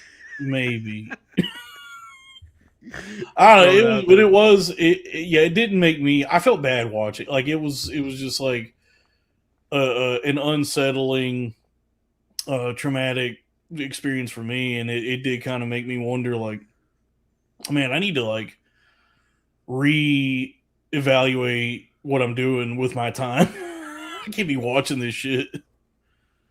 I don't know. And also it is like I am trying to in all aspects of my life trying to practice better moderation, whether it's porn or food or whatever. I think I have tended to lean toward hedonism and indulgence in a lot of ways that have been to my detriment. And I think a lot of that might be due to the fact that I'm just like uncomfortable with myself. Like I struggle to just like be, it's stimulus. You're trying to get the stimulus. Yeah, so I need some sort of stimulus. And Kierkegaard said that it's good to just go for a walk. And so that's like, I'm trying to practice more, just like whenever I'm feeling hungry or horny, or I'm seeking some external stimuli, to just like buck up and go walking and walk that off. Walk until I no longer am like agitated by desire, and I find some sort of inner peace. And that's what I had to do after watching that. It's meditating. It's like wiping the slate clean so you can kind of like parse out what's actually the right thing to focus on. It dusts off the cobwebs of the mind. Yeah. And gives you clarity and focus. And so that's like, clean, clear, and under control. Watching that morgue pie video after that, I said, man, this is like, that was bad. That was like a horrible experience. This did not need to be made. Hope she's okay. Yeah. This did not need to be made, and I did not need to participate in this shit. No, it was, it wasn't good. And you ever had a meal like that? You know what I'm saying? You're like, why did I eat that? I did not even need to eat that. Yeah. Dude, it's so many times I've been like, man, why did I eat that? I knew I shouldn't have, and then I did, and now I wish I didn't. Yeah. And she even was like making comments during the video, like during the performance, that where it felt like her inner turmoil during that was being expressed in some way. Like she still couldn't, like the truth still was coming out in certain ways, where she was like, "Oh, it's too tight," talking about like one of her holes, and like she during the porn. Yeah, or her being like, "Oh my god, I can't believe you got so much of it in there. Please switch to the other one." Oh my god. Yeah, she must have been prepared. But think about this: it's like she had to clean deep up into that motherfucker, because I've heard when they do that though, that's like Hollywood, that's movie magic. that like when you see what I've heard is like if you're watching a porno and you see a guy switch between holes like that, they've edited it to look like that's what's happening. He probably put a baby wipe on the motherfucker or something like that. Yeah, because that is like dangerous to do that. Yeah, you're not supposed to do that. Bacteria deep in her shit. Yeah, she could get like a wicked infection. Like her pussy can get really sick. Yeah, from that. So, I guess this is a sort of a film corner, and so I'll say to everybody, Morgue Pie, the collaboration of Morgue Pie and Dread, is move over Skinophiles, move over Mr. I give it 1 out of 5 stars. That it's something that if you do, can only be enjoyed as a morbid curiosity. Morgue Pie. If there's any enjoyment to be derived from it at all, is just to see this woman make the attempt and suffer through it. And I feel bad for having watched it, and I'm sorry to everybody for having talked about it this long. Anyway, Morgue Pie, please unblock me on Twitter. No hard feelings there. I think you're doing great stuff on Twitch. Yeah, come on. Yeah. Hey, here's $5 from Howling Labubu. Can you pull up on the Google image search Cormac McCarthy, King of the Hill? Sure. I don't know. What is that? No one else is going to get this in depth about the Morgue Pie video. I didn't even know it existed, but I'm glad we got to the bottom of it, we got to the top of it, and we got to the front of it. The back, the side, the neck of it. You know what I mean? Yeah, it did seem like what stood out to me was that this is her attempt to transition to more like professionally produced. Well, it's funny we talk about it being like a clout move, but the thing is like, from what I hear is like you lose value in that industry if you 1 fuck a black guy, or do interracial, and then 2 get fucked in the ass. And she did both, and then she did the switching thing. I feel like that's another level. So she's already starting off at like a lower place in the you know what I mean, in terms of like how people value you. I just hear that's the industry standard. Like in the entertainment industry that people use max. In the porn industry, you're not supposed to use your ass. You know what I mean? You're just supposed to do the fucking, just fuck white guys, get your clout up. Anyways, I don't know. That's just what I hear. That's just what I hear. Oh no, ass is like standard now. It's like really. Yeah, the ass is like an industry standard now, to where it's actually like out of the ordinary. It's uncommon to find a porn actress who does not do the ass. Like that's like a woman who you're seeing, like if you like somebody like Violet Myers. Oh man, dude, she's so hot, dude. You're am I wrong? Guys, come on. She's like Mia Khalifa 2.0. They worked out the bugs, the kinks. You know what I mean? But you notice that she doesn't do the ass. But it's just I did. But she's a queen, so I wouldn't expect her to. Her career is just countdown to the ass. Like you're watching this woman try to run out the clock as long as she can before she has to acquiesce to the ass. God bless her. Man, that dude. I'm sorry. I don't know what to say. You stun locked me on that one. I got nothing else to add on that. Michael Hall is right. She's dabbled, but I think she's primarily like still, primarily pussy. That's VIP access. You know what I mean? Yeah, she ain't doing it for everybody. She has the most power. Like I don't know. I feel like that's so much more powerful than the other degrading shit that people do to themselves. Like, at least she's having not standards in a sense of like morality or not, but like actually valuing herself. I can sense that she values herself. Because that bitch, I don't know, man. What's wrong? Is something wrong with me? I don't know. Dalton, please help me out here. Yes or no? No, she's a pretty lady with large breasts and butt cheeks. Violet Myers, I agree, has crossed the rectum Rubicon already. I'm just saying that from what I've observed, she still has like there's a premium still on her butt that is not to be found with like other ladies in that industry. There, some of these ladies, you'll watch a video with them where their vagina is rarely is not attended to at all. That it's just straight butt. Whereas I've noticed that there are certain ladies who seem to are play the way they're playing the game is trying to get as much value out of their vagina as they can before they start doing more butt stuff. Well, it's also a ticking time clock in general because it's like eventually she's gonna be doing MILF porn. You know what I mean? I mean, she's been around for a minute. You know what I mean? So yeah, this is all. I'm really sorry, disgusting. Yeah. I know. Yeah, I can't believe, dude. This is we should start doing the paywall again. Yeah, man, because half the shit we be saying is fucked up. it's what's really crazy? I mean, what's crazy about this is like just the conversation I had a few days ago, or like it was like a week ago, was with somebody that like I that I like and care about, and it was just like it was like a sobering thing for me.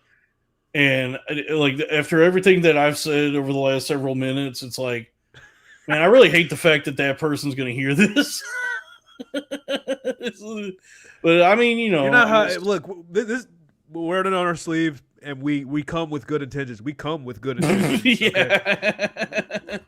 Well, here, let's pull up what Howling Labubu asked for, because I've seen this before. It's this Cormac McCarthy's King of the Hill. I sell propane because it is a rare and perfect thing. In selling it, I am able to know it, and in knowing it, I have dominion over it. Colorless and odorless, it burns clean and long. Propane is pure in a way that God wouldn't let mankind be. I tell you what, man, God not only put the dang old bleached embers of evil in the heart of man, he goddamn fans the coals and the flames, man. All of us just clawing for survival in the dang old hostile universe, man. Shoot. Yep. Wow. As the sun sets. That's beautiful, man. It's powerful. So that was I've seen that before. That's pretty clever. You ever read a Cormac McCarthy book? Hell no. I can't even think of a cover of one of them. I read Blood Meridian years ago, and I didn't know he read that. like half of The Road, and he's one of these artsy fartsy guys who doesn't use punctuation that much. So I was just like, run on. I was reading Blood Meridian, just a lot of times being like, I have no clue who's even talking right now, because he doesn't use quotations, and he doesn't use a lot of commas or any like. He's just very minimal with his punctuation, so I spent a lot of time reading it just being like confused. It's like going to a fucking that's like going to a Daily Mail article and reading the comments. Just run on sentences, no punctuation. You know what I'm saying? Like, yeah. Well, it wasn't. I mean, it's all like meticulously constructed. Like I can see like, I have an English degree. So it's like I can discern what he's going for, and I can see the way he's like constructed his sentences and like the art in that. And he doesn't do like run-on sentences really. Like in fact, his sentences are very concise and like minimal almost. But he just he just doesn't really use punctuation that much. He's very sparing with like using punctuation, and I was like I was enjoying Blood Meridian. Like I was like, oh, this is a cool book, but just so much of it, I was like, damn, I'm confused. I'm struggling to like figure out what's even going on and who's saying what, because there's nothing in quotations, and there's no like there was no he said she said bullshit, and it was like. It's all about the he said, she said bullshit, though. I was led to believe that it's all about the he said, she said bullshit. But in The a world, Cormac McCarthy. the world we grew up in no longer exists. I Yeah, guess. a Cormac McCarthy book. There is no he said she said bullshit. So it's like you kind of have to decipher like who, and it does like if you can get into the groove, like the rhythm of it, and get lost in it, you kind of like it takes shape where you kind of figure it out. But I'm not the brightest bulb in the chandelier, and so like I spent a lot of time in that book just kind of being lost and not really knowing. Sounds like Dark Souls. Maybe that's the point. I mean, maybe the whole point is it exists as like this one big piece, and you just kind of drink it in and you feel it rather than like, fully comprehended. Yeah, maybe. And like Lovecraft a little bit. Yeah, I guess maybe. I don't know.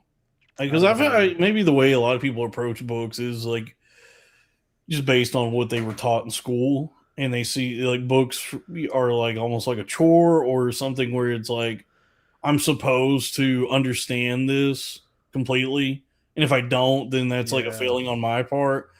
There was pressure to like whenever you're getting into a new book for school, and like there was pressure to like fully conceptualize what this person looked like, what this environment looked like, where they are, what their intentions are, and it's like you're still kind of in the middle of discerning that, and now you got to answer questions on it and shit. It's like fuck. Yeah, and I think maybe like something of value in reading a Cormac McCarthy book is just like feeling it, just like reading it and being okay with.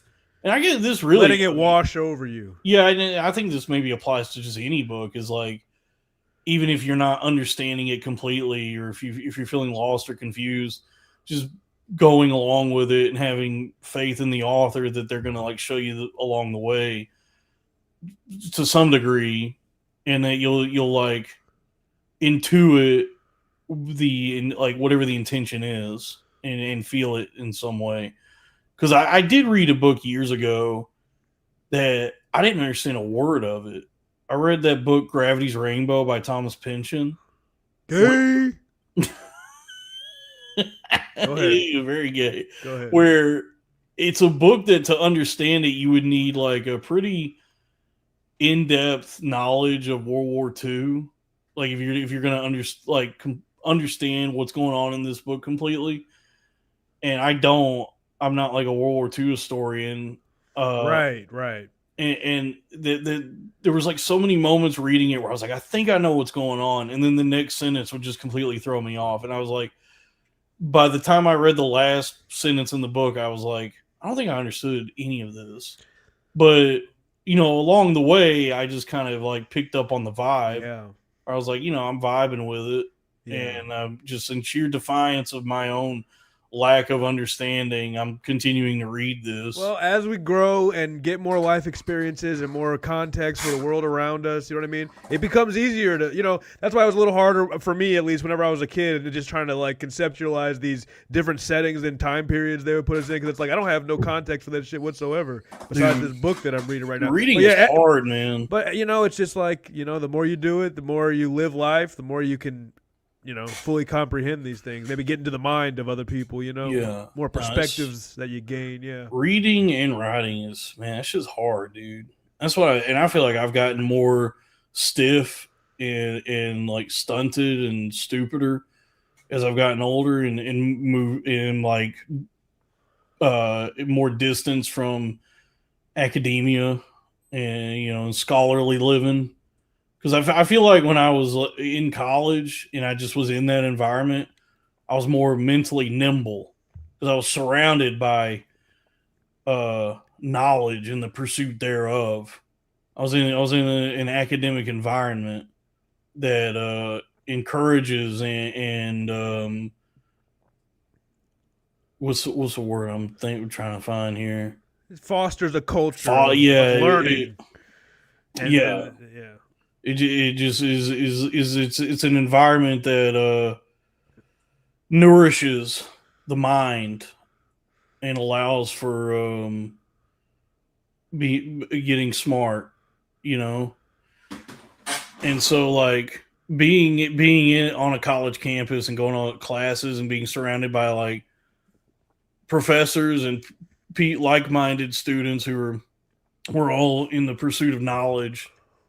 I feel like at that time in my life, I had better reading comprehension, and maybe I was smarter in certain ways than I am now. Where like if I read a book now, if I try to read a book now, I like struggle to visualize what I'm reading, and I just am like, man, I'm just confused. Dude, I feel like we grew up at a certain point where, like, we grew up, like, being told that the world is going to be a certain way, but then it wasn't even accounting for, like, rapid changes in technology and, like, the way that, like, the incentive structures of day-to-day life in terms of, like, what you're stimulated by, what you're constantly, you know what I mean? So, therefore, Yeah. I just feel like, yeah, it might have been, like, the perfect storm of, like... None of my professors could have predicted Morg Pie would do a scene with Dread.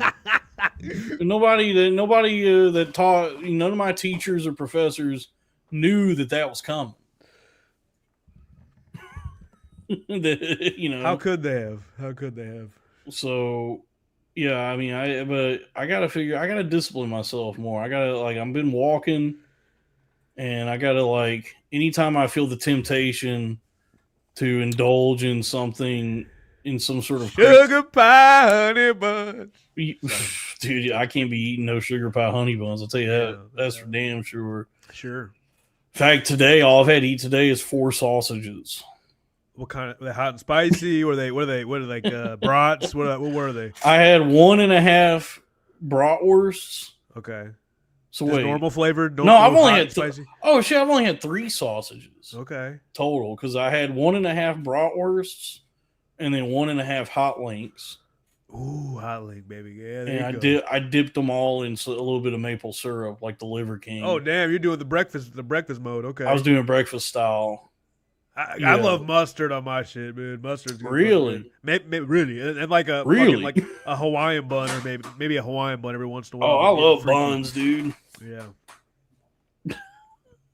I mean, all types. Yep. Look, my anaconda don't want none unless you got buns. Unless you got buns on. But yeah, I had some. I can't fit her in my schedule if the ass don't move like Jello. I had some sausages for breakfast, and then I did my exercise and I walked almost 3 miles, 2.7 miles, and then I had some sausages after that for fuel. Yeah, for sure. To do this. Hell yeah! So I'm trying a new diet that's like a variation upon keto. That's straight sausages. It's a sausage based diet.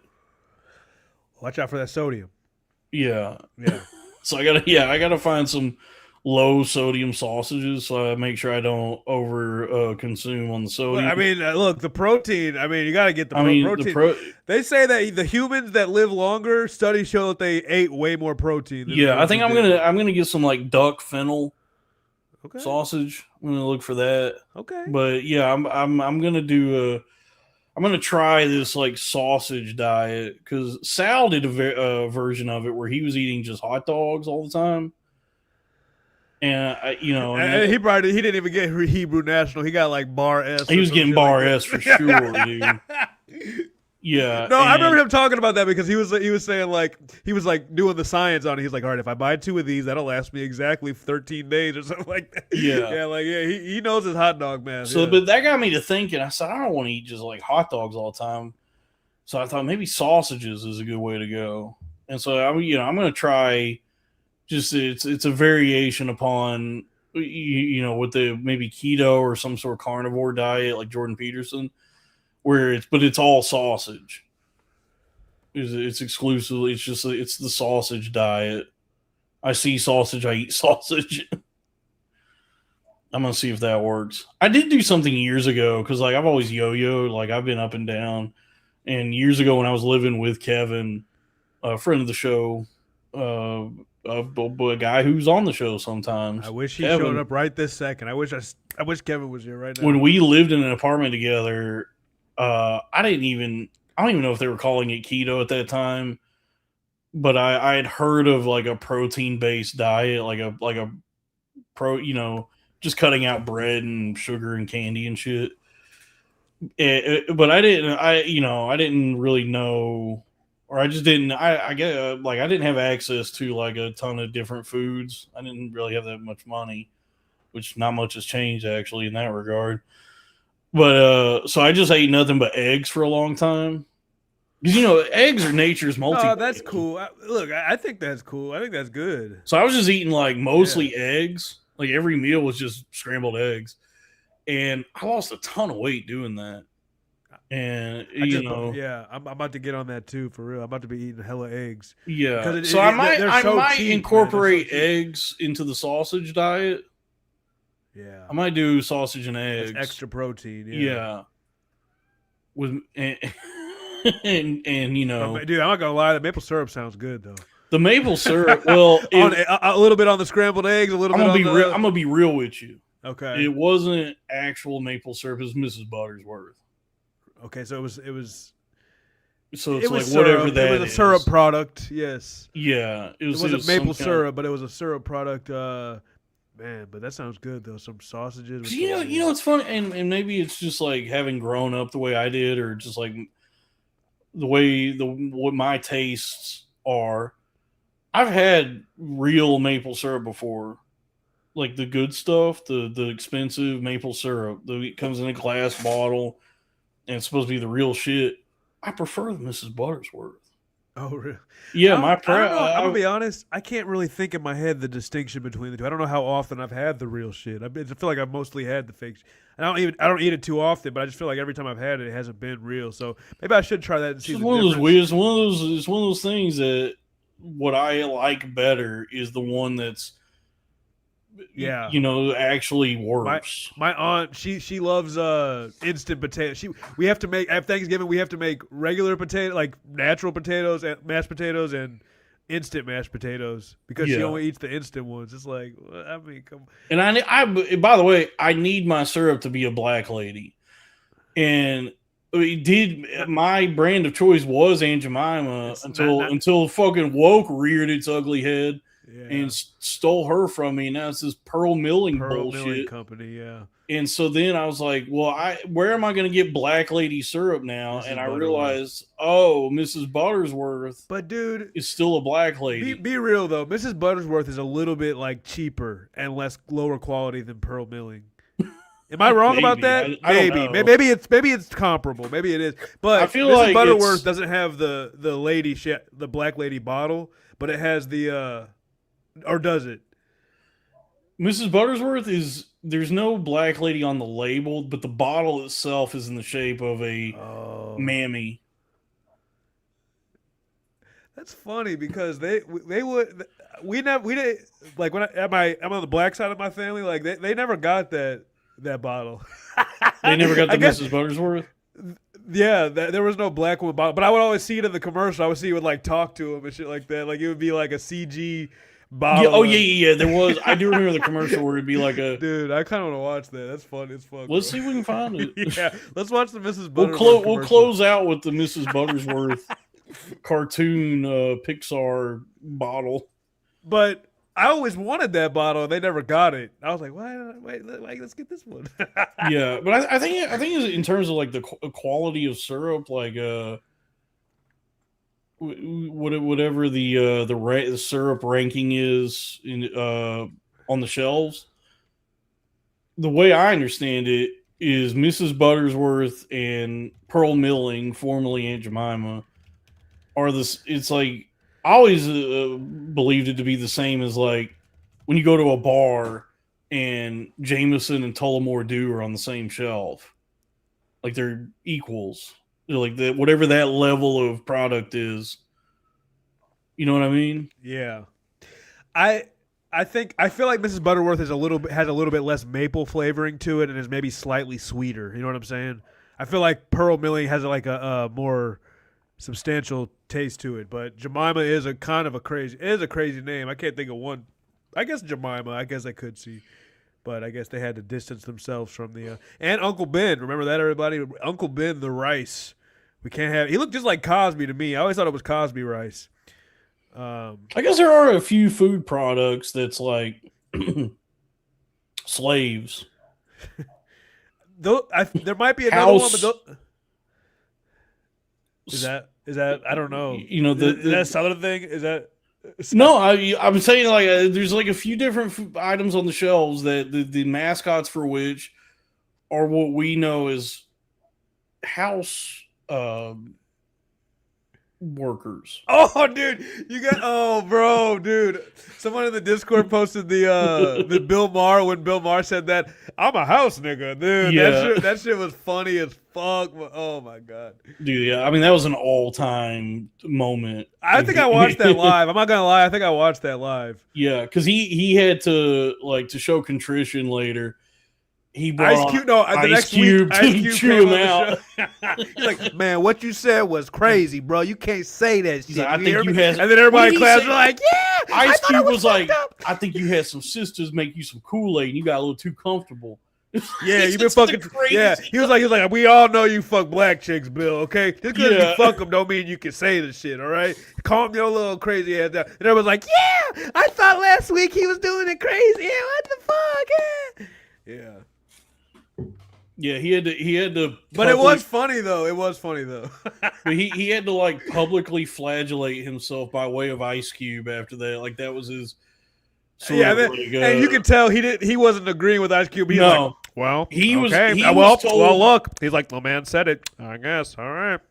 Let's go to the next one. No, he was told that if you want to keep this show and hold on to your career, you got Ice Cube has to come on. You have to just let him chew you out for a few minutes. But he was not on board. Yeah, he didn't agree. Like he didn't think he never thought he did anything wrong. Even after that, he just was going through. It would have been good not on TV. It would have been good, you know what I mean? But he's a boundary pusher. You know what I mean? This is the man who brought us religious. Dude. I mean, okay? he's politically incorrect, dude. He tells it like it is. I mean, anytime he talks, it's real time. Okay, as far as I'm concerned. Yeah. Let me see. I'm trying to find there's a lot of Mrs. Buttersworth commercials. What? I find the longest one. I don't give a fuck. I'm trying to see because like there's one. I mean, the top. I guess we'll watch this one because watch a couple of them. This one is like it says it's from 1979. Oh, here's $5 from Joe Triple D. I ain't gay, especially black gay. But great shirt, PJ. Black gay. Is that a different category? But no, I appreciate that, Joe. The summer's ending, so I wanted to bust this one out at least once. You know black gays use grind. Yeah, put an A on. Come on bitch. now. Yeah, that's a classic bit, dude. To apply the soft A to a different word. Yeah, that's an all time. That's a all reliable. Well, it also shows that you're willing to acquiesce to the social environment that we have around us. Yeah, the agreed upon convention that the soft A is the preferred usage. But here we go. Mrs. Butterworth. Yes? How come you taste so yummy? Well, my syrup is very thick and rich. Thick and rich? Twice as thick as the leading syrup. See how the leading syrup runs over this stack? Mm-hmm. But Mrs. Butterworth takes her own sweet time. My syrup's got to be thick to pour this slowly. Why, just one taste will tell you I'm thick and rich and yummy. Oh, you say the sweetest things. Okay, all right. Couple thoughts on that. Okay, so one, it was so old they were using a white woman to play Mrs. Buttersworth. It was a white woman, and it was like obviously there's no CGI back then, so that's it's like a Rankin and Bass stop motion, dude. It's almost like the fucking reindeer special or something like that, the Rudolph.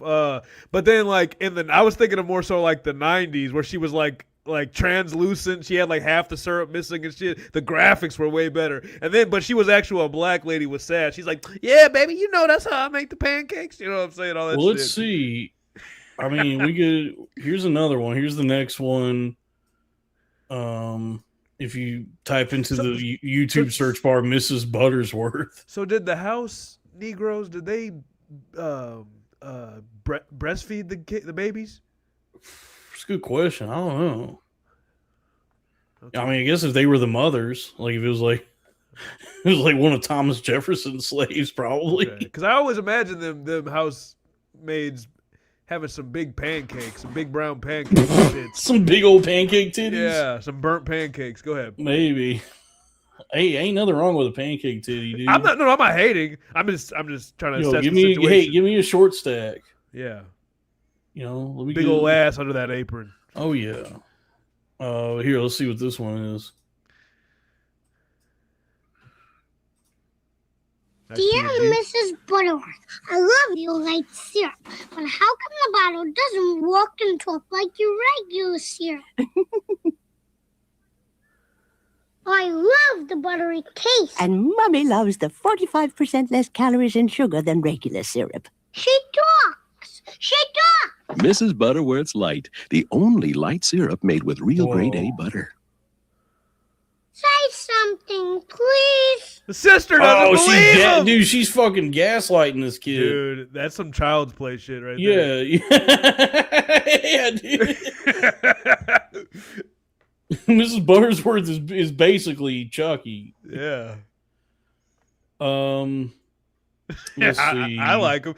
She was still a white woman in that one. Dude, this is really upsetting to find out that is Mrs. Buttersworth white? No, dude. She had sass to her because she did one of these in CG. She did like one of these. Are you sure you're not thinking of the Pine Sol lady? Dude, they should have hired the Pine Sol lady to be Aunt Jemima. Why was she the Pine Sol lady? They should have hired the old white lady for Pine Sol. You know what I'm saying? That's the power. Pine Sol, baby. Yeah, here, let me see if I can find.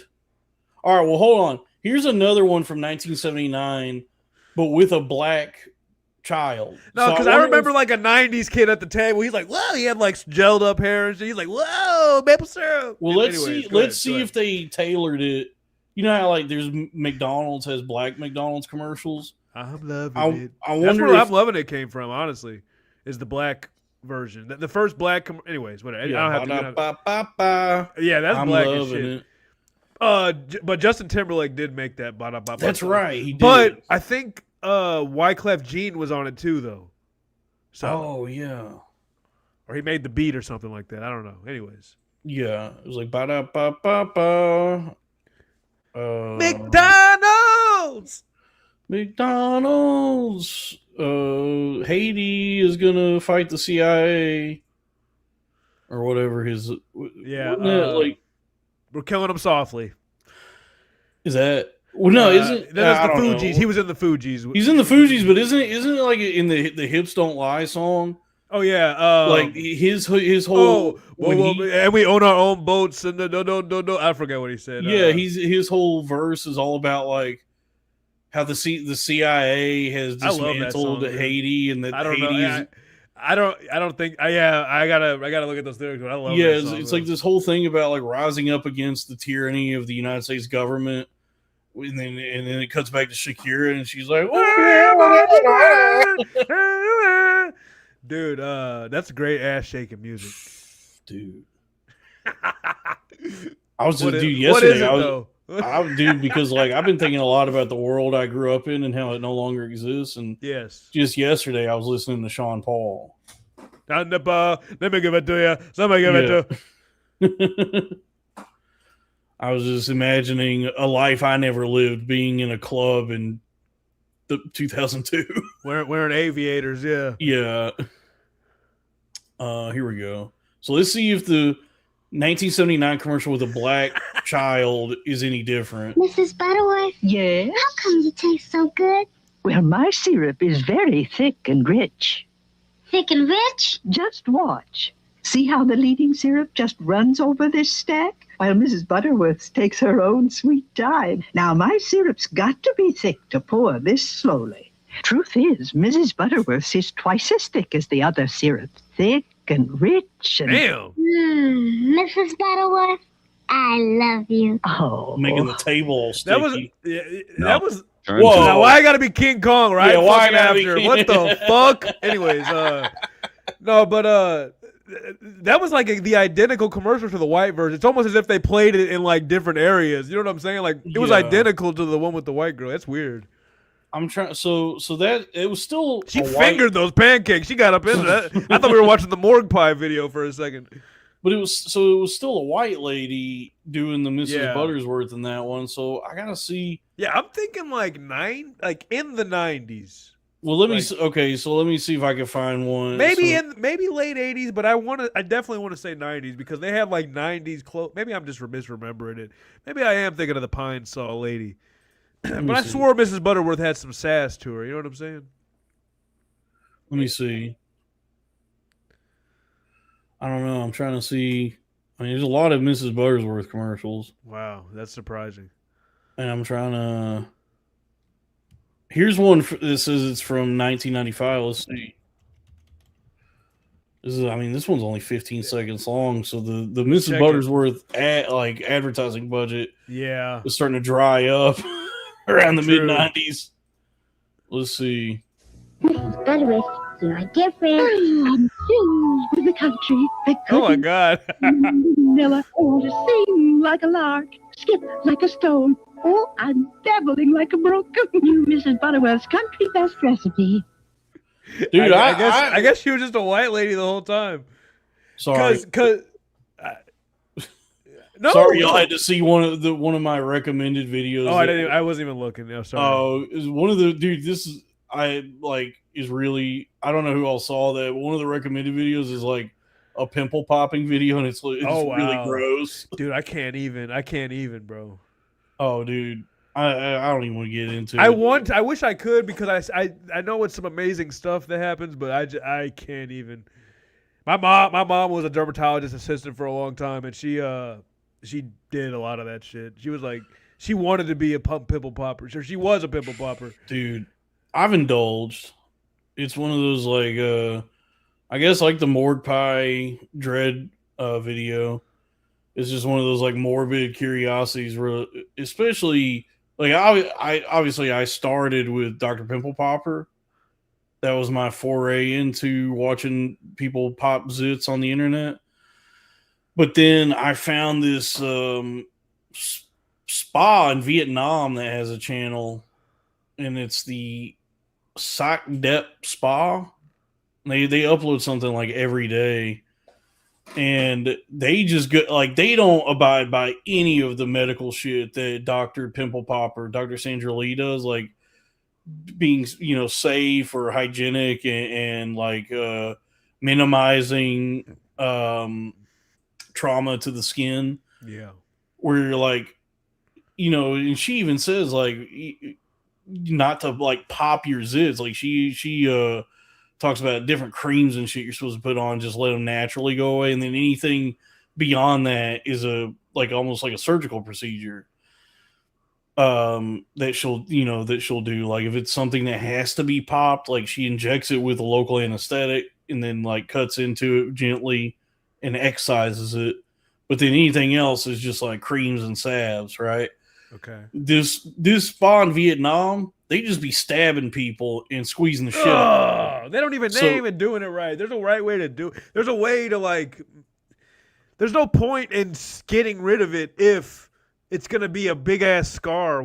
So dude, these people will come in and they'll be covered in blackheads and acne and all this shit. What'd you call me, bro? Not this late in the podcast. I thought we built up a rapport. Anyways, yeah. Oh, Tiffany knows what's up, dude. A dilated pore whiner. Those are great. Those are fun to watch. But dude, these people. What is that? It's when a blackhead stretches out the pore, and so you just have this big ass blackhead in your skin. Yeah. And Dr. Pimple Popper will have to go in and like cut into it, and she just squeezes out this like big ass blackhead that's like, and it leaves a hole in you. Sometimes it's so big, like she'll squeeze it out and she has to suture up the gaping hole that is left. But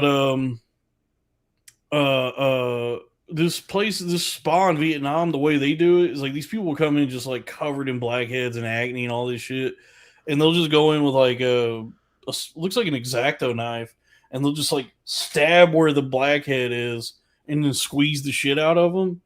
And they'll just do this for every little blemish they have on them. And then they'll be bleeding everywhere.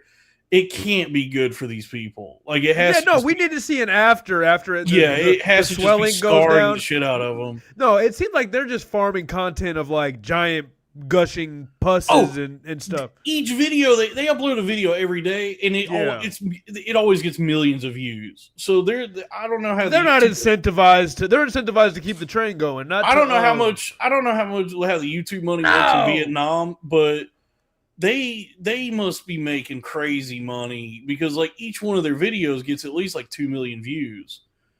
But it just like their process, it doesn't seem like it's how you should go about doing what getting rid of blackheads and stuff. And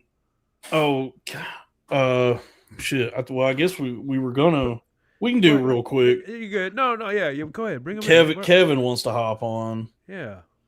I mean, we're gonna wrap up soon, sure, but whatever. we could talk to Kevin for a few minutes. I got some time. Man, dude, we're talking about popping zits, but anyway, yeah, that is one of those things that like when I'm going to sleep at night and I like open up my phone to not go to sleep. Oh no! Dude. If I go to YouTube, it'll recommend like videos from that spa in Vietnam to me, and I'll click on and just watch them stab and squeeze these people. Now look. I didn't have a problem with you propping up the porn industry and promoting sex work and stuff like that. I don't got a problem with that. But don't encourage these people to keep making videos, man. I beg of you. No, I'm just kidding. You want to watch one? Dude, my eyes will be closed the whole time, bro. I swear to God, I'm not. Dude, they're really gnarly. I've dealt with skin issues myself, and my mom has shown me some fucked up shit or whatever. I'm just like, dude, keep that shit the fuck away from me, bro. Yeah, I sent Kevin. I sent you the link. Here, let me. I'll text him too. We can talk to Kevin for a minute, dude. I'm not on his Nokia. Yeah, I forgot about that. Yeah, they got Boost Mobile. Yeah, what's the white version of Boost Mobile? The white version of Boost Mobile, just a working cell phone. I was thinking Metro PCS, but sure. Yeah, AT&T, Verizon, T-Mobile. No, one of the actual cell phone companies. Okay. What's a white trash version? What's the white trash? You know what I'm saying? Maybe Straight Talk or Mint Mobile. I can see Mint because Ryan Reynolds promotes it. I can see. Yeah, I can see dude. If Mint Mobile, it's cool if I get this cheap ass service. If Mint Mobile is actually what they advertise, it's a pretty good deal. But it feels like it's too good to be true. Here we can talk to Kevin for a minute. What's up? How you doing? Okay, good. Can you hear me? Okay, there. Yeah, we can hear you. I was listening to the show, and then I got in the studio. Sorry. So, what are these bitches got? Acne scars or something? I was just telling, because like I've spiraled down the rabbit hole of pimple popping videos, and so like eventually I graduated from Dr. Pimple Popper to someplace in Vietnam that just actually does the thing that you want to happen when you're watching Dr. Pimple Popper, which is just squeeze the shit out of people and get all the gunk out. All right, I don't mean to be disruptive. Let's just see what it is. Oh, dude! Oh my God! It's upsetting for people. So I'll do it for the. I really don't want to see it, but I will watch it for the show. All right, well here, look, I'll show it to you. It's just, dude, I'm gonna have nightmares. It's just one of those weird things that like it's gross. Like I can acknowledge it's gross while I'm watching it, but it'll come across my desk when I'm just like fucking around YouTube, and I'll click on one and I'll just like be mesmerized by it for like 10 minutes and just be watching them. I don't know. There's something about it. It's like that oddly satisfying thing, but it is really gross. But here, I mean, we can look here. I'll show you the channel, dude. I don't know if this is like. What's your issue with this? I don't know what's going on in Vietnam. It grosses me the fuck out, bro. And I also think about like the pain that the person's having. Oh, yeah, I see what you. Yeah, I get your problem. Because Dalton talked about these people in particular not really giving a fuck about that. And so it's like they don't give a fuck how much pain they're putting on these people, as opposed to like a more clinical one or whatever. Look at these thumbnails, oh dude. my god, bro, I can't. And that's good advertising for the thumbnail. It's like, this is the package you're about look to how open. fucked up these people are. This is the look at this is the before you open the package. Like, go ahead and click the video, see what's inside. Well, let's see. Oh, I don't know if I can do this. I'm sorry, bro. Here's this one has 101 million views from 5 years ago. So, oh, it looks like I already started this one. I'm looking. Someone's already deep on this. Well, they do have the caps on. I don't know what's going on in Vietnam, dude, but these people's like skin is fucked. So wait, they're gonna try to pop all these? How the hell do you got all these? Dude, zits on you, bro? watch what this lady's about to do to this guy. She shouldn't have all this on her. Chicken fried rice, bro. Yeah, right. It's all the oil from the chicken fried rice. Oh, dude. Look at that. That's not even that bad. Some of these get pretty bad. That's not that. That looks like a blackhead. Oh, dude, I got a story. Look at that. That was a good one. Oh, I got a story about this. Oh.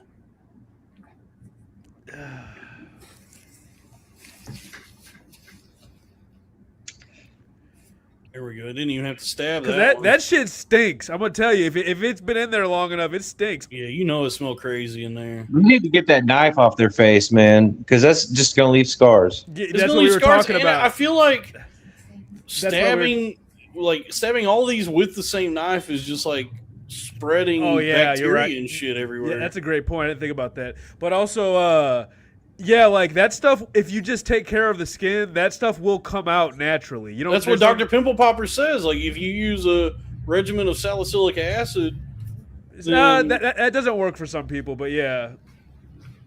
Well, she's got to sell her creams and shit. That stuff actually makes it worse for some, depending on what your situation is. This can't help it. This is doing nothing but causing skin irritation and, like you said, spreading. Yeah, I can't believe No, this is not soothing to me. No. People pay for this, like this clinic like charges for this, and then they must be making crazy money on YouTube with this shit, because these videos this one video has 101 million views. Dude, the way this woman's talking, it's like a little piece of shrimp, dude. The way this woman talks in the background, I thought I left porn on in the background. I was going to say, I was like, who's talking to me? Who's having a conversation right now? Oh, man. And that's going to be a good one. Look at this. She's going to have... Check this out. Since she didn't let it come out the way it was naturally supposed to come out, and she's just cutting it all out and spreading bacteria, it's just going to get worse, and she got scars on her face. Yeah. Dude, there's no... Use those blackhead pads, bro. Yeah. And wash your damn face and or whatever you're doing that's making wash it like your damn this. face. She has a hormonal imbalance, so she needs. And I love when hormones usually, you know what I mean. But she needs to like get her insides together so that all this shit look at works. that one. Oh my god, that's gonna leave a scar. This one, yep. So that's that. Yeah, this is not clinical. This is not medical. This is just a dude with like a Anthony knife. Cumia by the time this heals. Now, this shit is these are steatosis. These are steatocystomas. You're gonna make these motherfuckers throw up, bro. No, watch it. So this one is steatocystomas. So this is like shit that's under the skin that some people get, where it's like, watch. These are gnarly, dude. Check this shit out. Shit like this passes though. Just let it be. Yeah, you gotta like keep your face washed. And you're not supposed to cut. You're not supposed to do that. You're not supposed to do that. No, actually, that Dr. Pimple Popper does do this. Oh, okay. For what are these called? Oh, she will pop. Oh my god, guys! I got a story about this. This is crazy. I'm gonna fucking vomit, bro. All right. So I think we learned.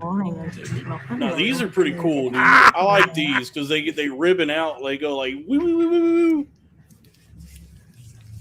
Mama fucking Mia. Yeah, some people just get like infested with these. It's like a genetic thing. Well, Oh, look at that one. They could have a hormonal imbalance as well. Yeah. Nhìn nó There's some shit you could put in a can and tell rich people it's a fucking delicacy and they'd eat it. vậy không? I don't know. I don't know if rich people would eat the Vietnamese. They might. skin Oh, goop. whoa, Yeah, they'd be like, this is like They those might. chickens are like, dude! It's like a ramen noodle. It's like a linguine noodle. hey, Yeah. you can eat it out. Tuổi trẻ ăn gì nhiều bây giờ. Trời cái này mà chị vô bệnh viện là nó mắc tiền lắm á. This is some sick shit. Yeah, this is just what I'd be laying in bed watching for hours. That's a fine needle, though. That's I'm gonna not have nightmares fucking tonight. Đây nè chị làm ở trong bệnh viện nè, nó bị sẹo nè, nó mổ đấy nè, sẹo nè. All right, Vietnamese is such you know a you beautiful can mute this language. bitch chattering. Here, let's watch one more. Here we go. Let's see. Let's check this one out. Got to get a hold on it. All right, here we go. This is Stab. bad. I'm shocked at the lack of blood. I feel like there should be more blood. Oh, Come on, man. Fuck that one up. damn, that's gonna hurt. Get that Yeah, shit check out of that there. thing out. Squeeze. There we go. There you go. That ain't all of it. The fuck, bruh? Squeeze it. Squeeze the other way. This bitch making pasta and shit. That bitch doing hentai tentacle shit. Okay, Dude, squeeze the other direction. she's gonna get fucked by every one of those tendrils. Oh my god. All right, this shit is racist. Nhiều quá ha. Nhiều em làm chứ. That one was rough, dude. Dạ, gặp được đúng. Oh, going back Okay. for more? Oh Lord. Let's get a little, there's a little more in there. Here we go. We'll make sure we want to get all the blood out. You're not gonna be monetized, bro. Yeah, I will. It's fine. For this? Yeah. Yeah, It's a Will. medical procedure. I mean, they're monetized off and shit. Are they really? Oh yeah. I that's my guess. Dude, this they channel keep doing is- Dude, they got subscriptions. This channel is huge. Oh, there's more in there. Yep, go ahead and just keep squeezing in the same direction. Just keep doing that. Don't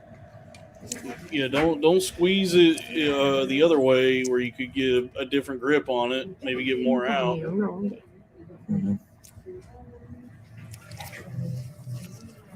One's in the chat if you feeling this Let's go ahead shit. and stab this same thing again. This is Just good. dude. I got those all over my back. I never fuck with Oh them. my god. dude. They're benign. You don't have you don't have to do anything with these. There's no reason to do this. You can't even see them. There we go. Oh, that was a good one. Oh, okay. All right, that's enough of that. Is it? No, let's do more. Minor discomfort in your back. Dude, okay, so that reminds me though, because my ex, she had like really big breasts and shit, and I don't think she might not have been wearing the right size bra or something like that, because she like on her back where it connected, I guess there was like a lot of friction there, because right there she had this giant thing, like this mound to like that needed to be like, and one night I pressed down on it for her or whatever, and I was like trying to help her out or whatever, and it I'm not playing, bro. It hit the ceiling, and I'm talking like 7 feet tall. Like it spurted out and hit the ceiling, and that shit stunk. It smelled like Oh yeah. it smelled like a can of if you had like a little bit of water in a can and put some pennies in there and let the pennies sit in there for a long time and stir them up or whatever. You smell that water. my that's what God. that's what the. I swear it was so. Oh my god, bro! You know what I just It came but it came out of multiple holes, like a bunch of like something coming up to a surface or something like that, and it shot and hit the ceiling, bro. That shit was traumatic. Yeah, you can bro. get some distance on certain I've hit, blackheads. I've hit the mirror. Oh yeah, when I was a teenager, dude, I was spurting the mirror constantly. That's crazy. But what I can't one of the thing I can't stand about that channel, like something they do that's just disgusting, that I don't know if this is like the actual practice or if they do it for the videos, but like when they're doing like blackheads and zits and shit, as they're pulling that shit out, squeezing it out of them, they'll scrape it up with the whatever the X-Acto knife they're using, and then just smear it onto their glove on their left hand. And so as they go along, they'll just accumulate this like just all the gunk and shit on their hand and you see it piling up over the course of the video, and it's like it just looks fucking disgusting. And then that one we were just watching when they're doing the steatocystomas, when all that shit is ribboning out of them, they'll scrape it up and just rub it onto that rag. And each one they do, they show the rag as they collect the gunk to show you, like, look, there's more gunk now. And that is revolting to me. I hate that. But seeing the actual, pop, that's cool. I like that. And it's, I don't know, for some reason, it's one of those things that I just find myself watching for hours at a time. I don't know what it is about it. I'm not the either, bro. I'm not the only one. I mean, dude, it's like those. I know you're not. I know. Millions of views, and all the comments are being like, "Thank you so much for uploading this." And chicks really love it. Dude, girls do almost like they took to crime podcasts and all that shit, like crime documentaries and shit. They love pimple popping. They love popping zits, dude. They be more fucked up than us, bro. Oh yeah, dude. Girls is gross. How else, Kev? Tell us. Oh, give us one example or two. They fuck it. Girls, they fuck it. I mean, periods. That's gross. Maybe that's why they can tolerate the pimple popping more, is just because they're used to blood all the fucking time. And you know what that is? There might be something to that. Do what? It just gets on their britches all the time. And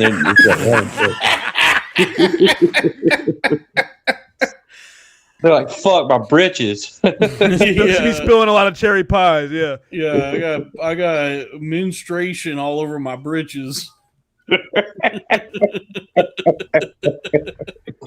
That shit be stanking though. You might have a point because you let it dry. Yeah, it stinks. I think guys, as guys, we are, the way we conduct ourselves, the way we live is more gross than women. Like our balls stink, and we leave our dirty drawers on the floor, and there's piss all over the fucking toilet. But that's by choice. They inherently. I think, like women are more prim and proper and maintain their living spaces better. They gotta be, because could be blood and milk coming out of their holes, bro. Yeah. And you actually, shit, man, this is a good point. Some women's bedrooms be fucking disasters. So yeah. So it's not even, I don't know, but I just there's women's bodies just naturally do be doing things that they have to, if they don't to handle. If they don't take care of it, if they don't attend to what their body is doing to them, they get really sick and die. Whereas, but as guys, we can just kind of neglect our bodies completely, and we just smell bad. But there's nothing happening that's going to kill us. Whereas, a woman has to make sure that she's tending to her vagina so it doesn't kill her, because it's just the things it's doing are so gross. Yeah, and I think maybe because they have this natural grossness to them, that they like to pop pimples. They have There's something to that, dude. There's something to it. I think they have more of a propensity for pain, because there is pain involved in that, and also the gore aspect. So their pain. Oh, I got a stomach ache. I'm on my period. Shut the fuck up. No, dude. They shed their insides and they get membrane and shit that comes out of their pussy. That's why it be stinking. That's why it stinks so much. It sloughs off. No, seriously, if you let that pussy's blood and shit dry, the menstruation, if you let it dry, that shit be stank like a motherfucker.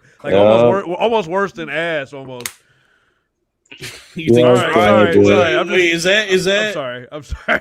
Is that your hot take that dry menstruation smells worse than ass? I mean, stand by that. I think it's something to sleep on. I think everybody should go ahead and take that home. I think everybody should put that in their pocket. I think we need to make fucking signs and go march somewhere. I'll be right behind you. Yeah, we at least just need to get out and go for a walk. I mean, but the human body is just disgusting all around. I mean, it's just a horrible, miserable, disgusting thing. And look at the ways it betrays us. I mean, the fact that your body's even capable of creating those blackheads and cysts and all that shit is just like, why is my flesh betraying me as such? And that's why it's important to remember to stay woke, as I mentioned earlier, that though this flesh is imperfect and disgusting and finite, my eternal being is infinite and does not get blackheads. I learned that from listening to Tool. Oh. Parabola. That's a smart band to listen to. Smart band, yeah. That's what woke is to me, dude. Tool? Putting on lateralists and learning the secrets of the universe. That Prison Sex is on the other album. That's a smart ass song, bro. It's for the intellectuals. Anima. Prison Sex on. I think it's Lateralist. Prison Sex is not on Lateralist is The Grudge. Oh, I'm trying to think if I can remember the track listing. It's The Grudge, Ticks and Leeches, Parabole and Parabola. The title track, Lateralist, Schism. I don't know. That's all I can remember. That's not. I don't think that's in order. But I look. You can pull my white card because I don't know shit about. Could we do is there already a parody band called Stool? I think so, probably.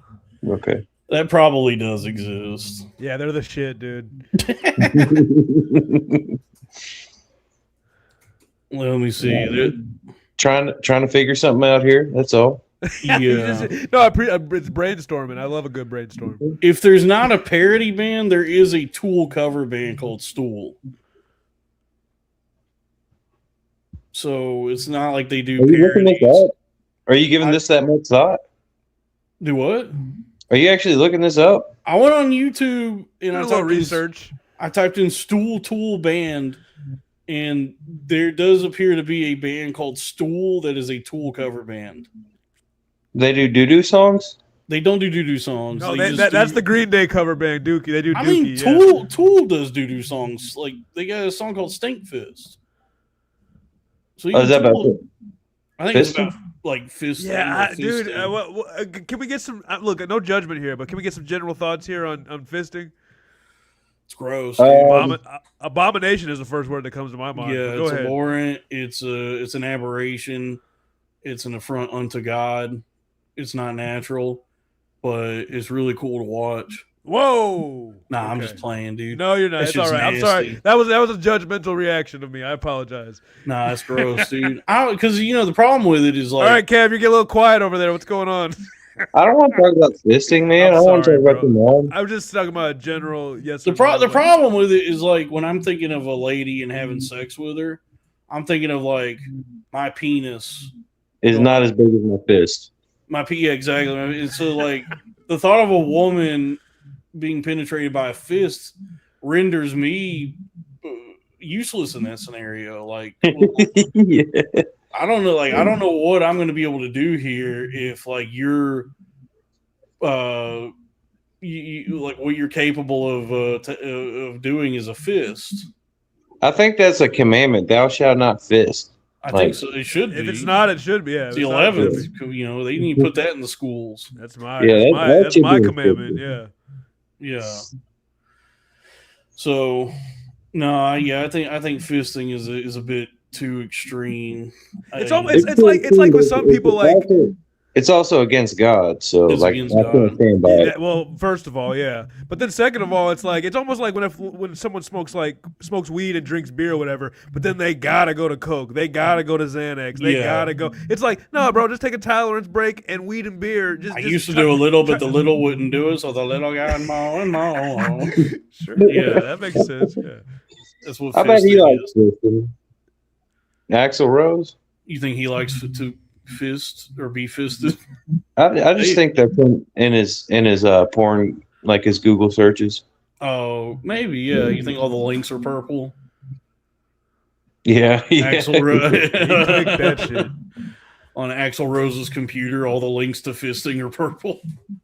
He's like, I've looked up everything else. I can't get hard anymore. Fisting. That is what it is. Is like as you become desensitized to like watching things, you just like inch your way into fisting, and then whatever lies beyond that horizon is in it is. I have come to the realization that any man, like what you should be able to do, like what's healthy, is just is like really all you should need is just to think about some titties, or just like find one good porn star, Angela White.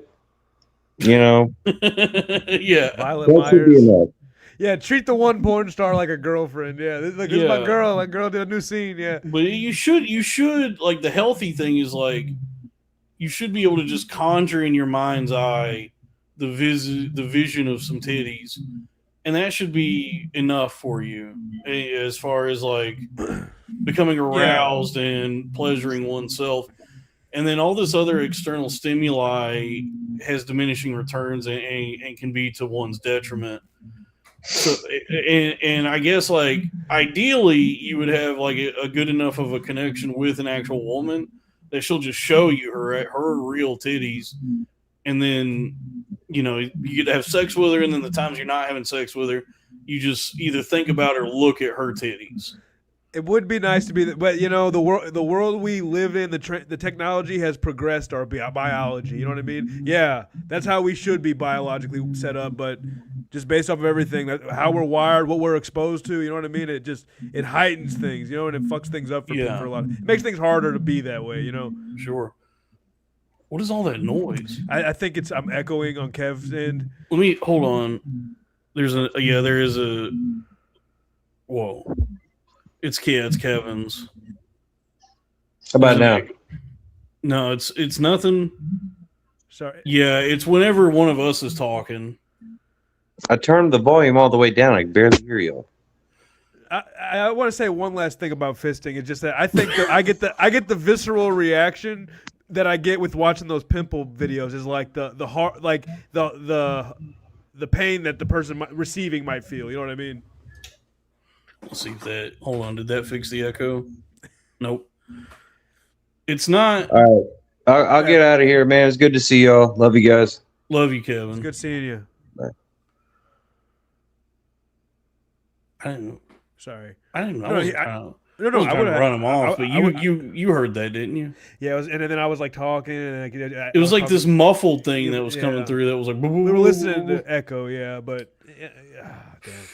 It's hard, but yeah. Anyways, I just feel like the visceral feeling I get from the pimple popping is like the same thing I feel from like seeing a fisting or whatever. It's just you don't find fisting to be oddly satisfying. Exactly, and also I find it gives me like I hope.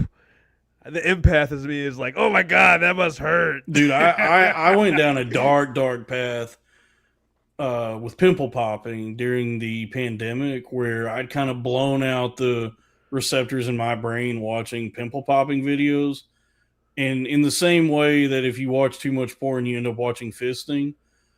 I became desensitized and found myself, and I've talked about this before somewhere, so folks might have heard about this, but I found myself watching these videos of this, like, I don't know how I even came across it, but it was this German veterinarian who had set up a clinic in the Gambia, which is like this small country on the coast of Africa, where unique to that region is this thing called mango worms. Okay. And there's like these like dogs will go out and sleep in the dirt, and these flies will have laid their eggs where dogs tend to sleep. And when the eggs hatch, they burrow into the dog's skin. And so if like dog owners are not mindful of like where their dogs are sleeping, these dogs will get infested with these mango worms, where like they'll get up under their skin and they'll just be like filled with worms, like writhing, living, wiggling worms, dude, and like maggots. And this German vet had like set up a animal clinic to help out. It was like a charity thing. Just anybody that wanted to come through that needed help with treating their animals. And one of like the regular occurrences was like these Gambian families would bring their dogs in for this guy to get rid of the mango worms that were in the dogs. And it was always like obvious that they had just been neglecting their dog until it became until it had just gone too far and they had to bring the dog in. And he would always check them on it and be like, so when did when did you first notice the mango worms? And they'd be like, this morning. And he'd be like, really? This morning? Come on, really? Yeah, really. And he'd be like, yeah, because these worms have been in this, based on the how many and the size of the worms, they have these are weeks old. These are at least 2 weeks old. These worms. Why did you not bring the dog in sooner? And then they always would just be like, oh, I don't know, and so like it was just like sometimes the dog would have like it would be such a bad infestation. He would actually have to anesthetize the dog. He'd be like, I have to put him to sleep because to do this while this dog's awake is gonna be too painful. But the procedure every time really it was just like finding where the worms are. Sometimes the worms had bundled together and caused it was such a bad infestation that there would just be like a gaping hole in the dog filled with worms. Yeah. I've heard. And he would just go up to these dogs and just squeeze them and pop these things out of them. And like sometimes it was like very mild where there was just a few, like anybody that was responsible brought their dog in, right? And that was usually, it was funny because that was, I don't mean to step into the Kumia corner here, but there are some white people in the Gambia.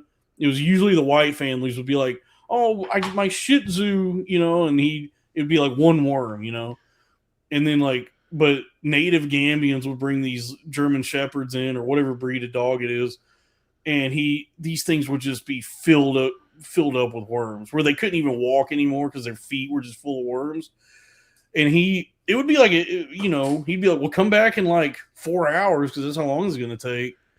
And he would make these videos of it where he would just go through and squeeze the shit out of these dogs and pop all these worms out. And how do you prevent it from happening again? And also, he would tell them every time. He'd be like, stop letting your dog sleep outside. If the dog is going to sleep outside, and he'd give it to him, he'd be like, I've made these little doggy houses out of old tires. Put this outside and teach your dog to sleep in this. Stop it from sleeping in the dirt because that's how this happens. And it's just like it was such a problem. Like it just like nobody was learning their lesson, and it just kept happening constantly. He eventually just got fed up and left. He was like, "This is too heartbreaking to have to see this with these dogs." I tried my best. I'm going back home to Germany, but while he was there, and I found it during the pandemic. I watched all of his videos. Is there a breed of dog that wouldn't happen to? Is there? What I mean? Yeah.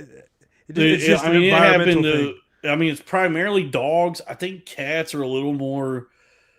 Even some cats it would happen to, but cats typically don't get it. But yeah, every dog, like I think every breed of dog is so. But it's only in that region. Like that is very specific to the Gambia. But yeah, he would just go through and just like, there were times you would see just this big like bundle of these worms, and he'd squeeze them out of this dog, and there'd just be blood everywhere, and it would be a fucking hole in the side of the dog. And dude, sometimes it'd be all up in the dog's nuts, and he'd have to go and squeeze the dog's nuts to get the worms out. Yeah, and there was like, unfortunately, there was like a couple times where the dog the infestation was too much, and the dog did not survive. And he just was like, I gotta euthanize your dog because there's no way to fix this.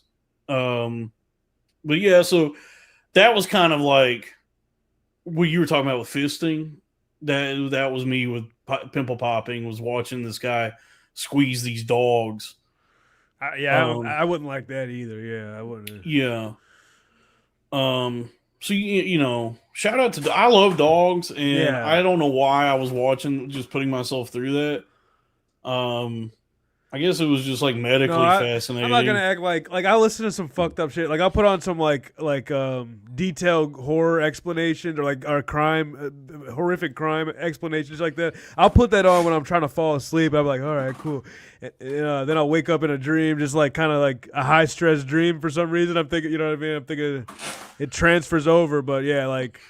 Sometimes we just watch fucked up things and it soothes us. You ever had dreams where the real world invades the dream?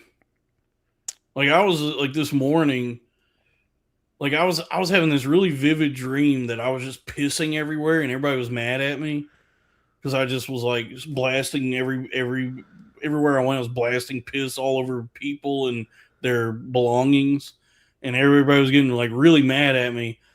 And I could feel myself peeing, but the need to pee was not going away.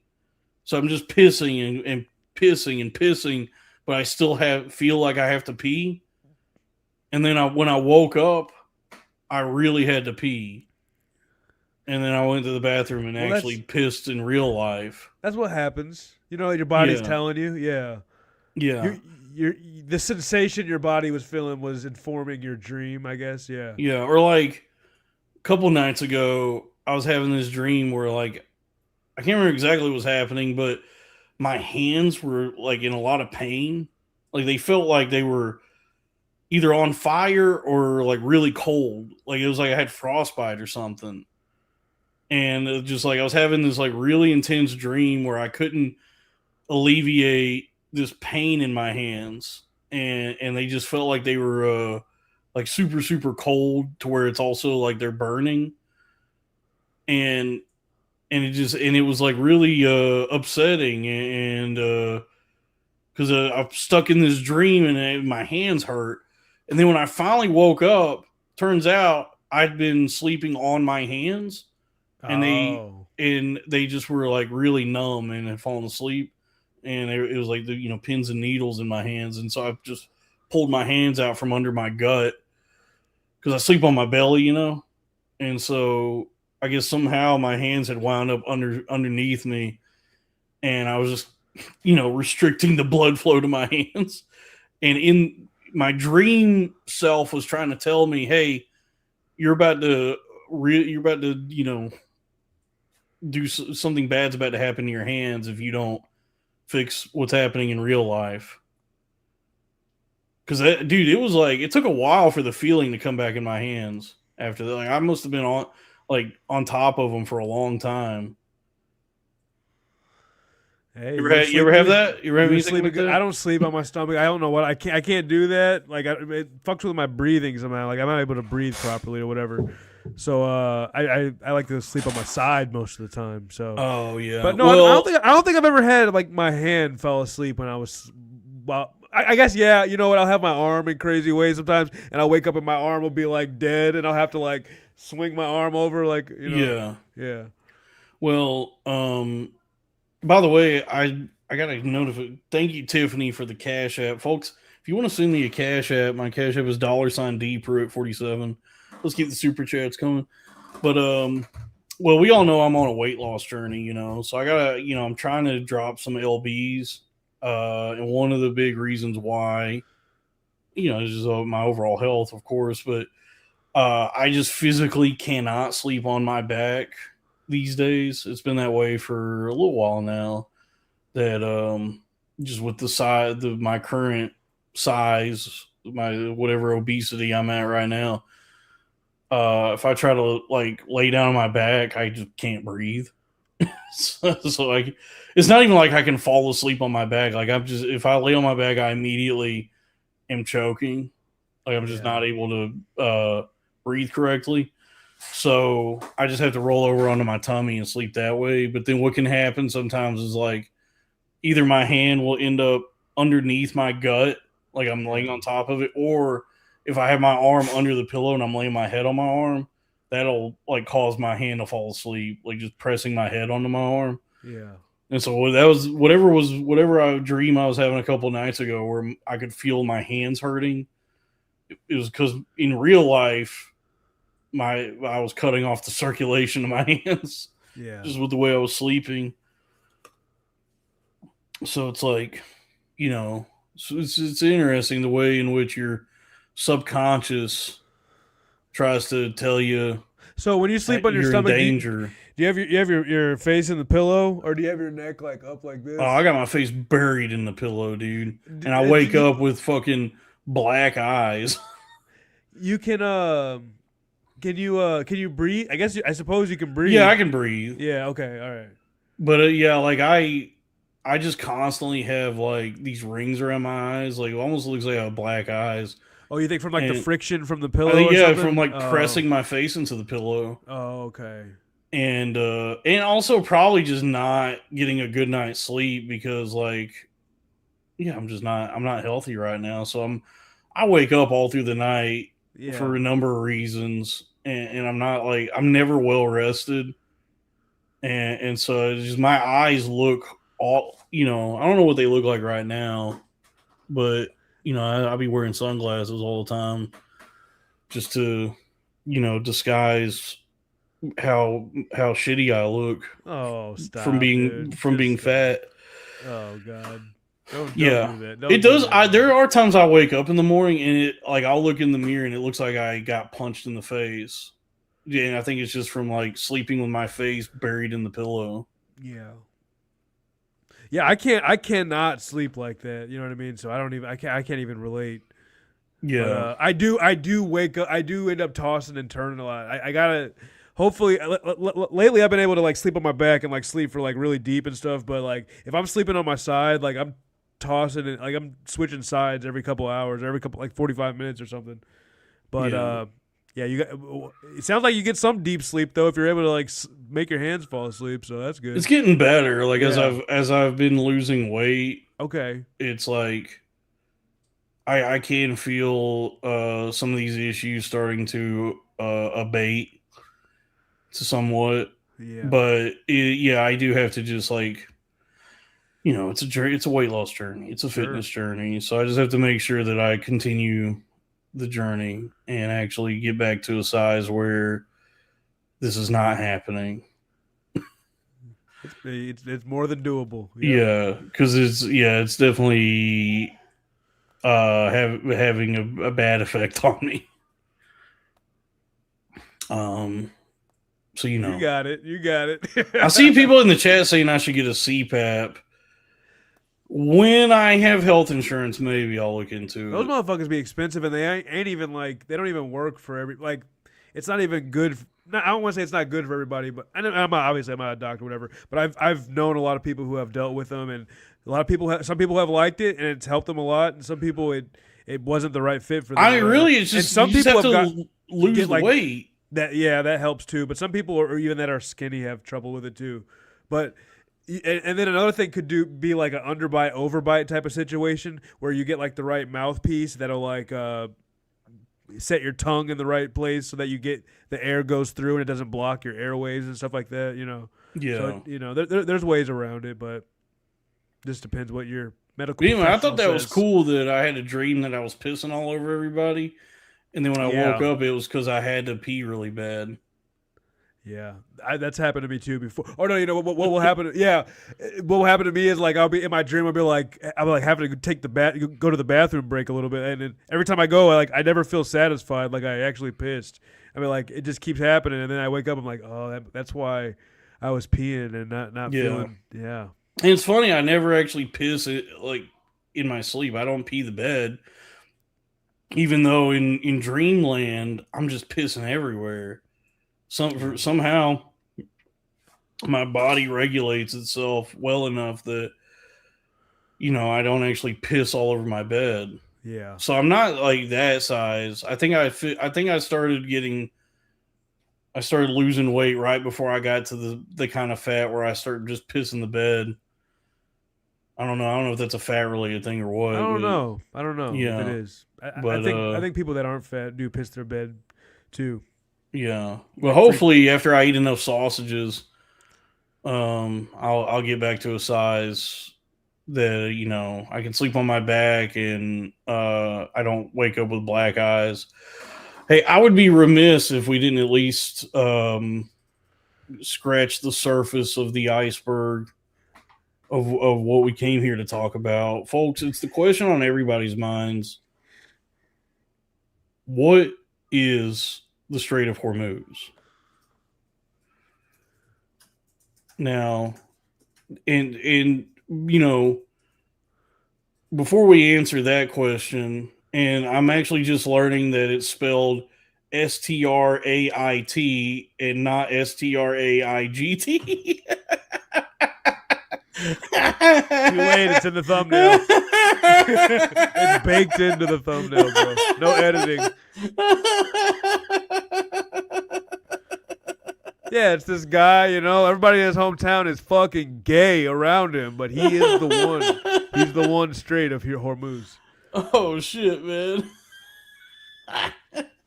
And so the first thing that to understand is I'm going to teach you all about it. I'm going to teach you. It's the Strait of Hormuz spelled Strait.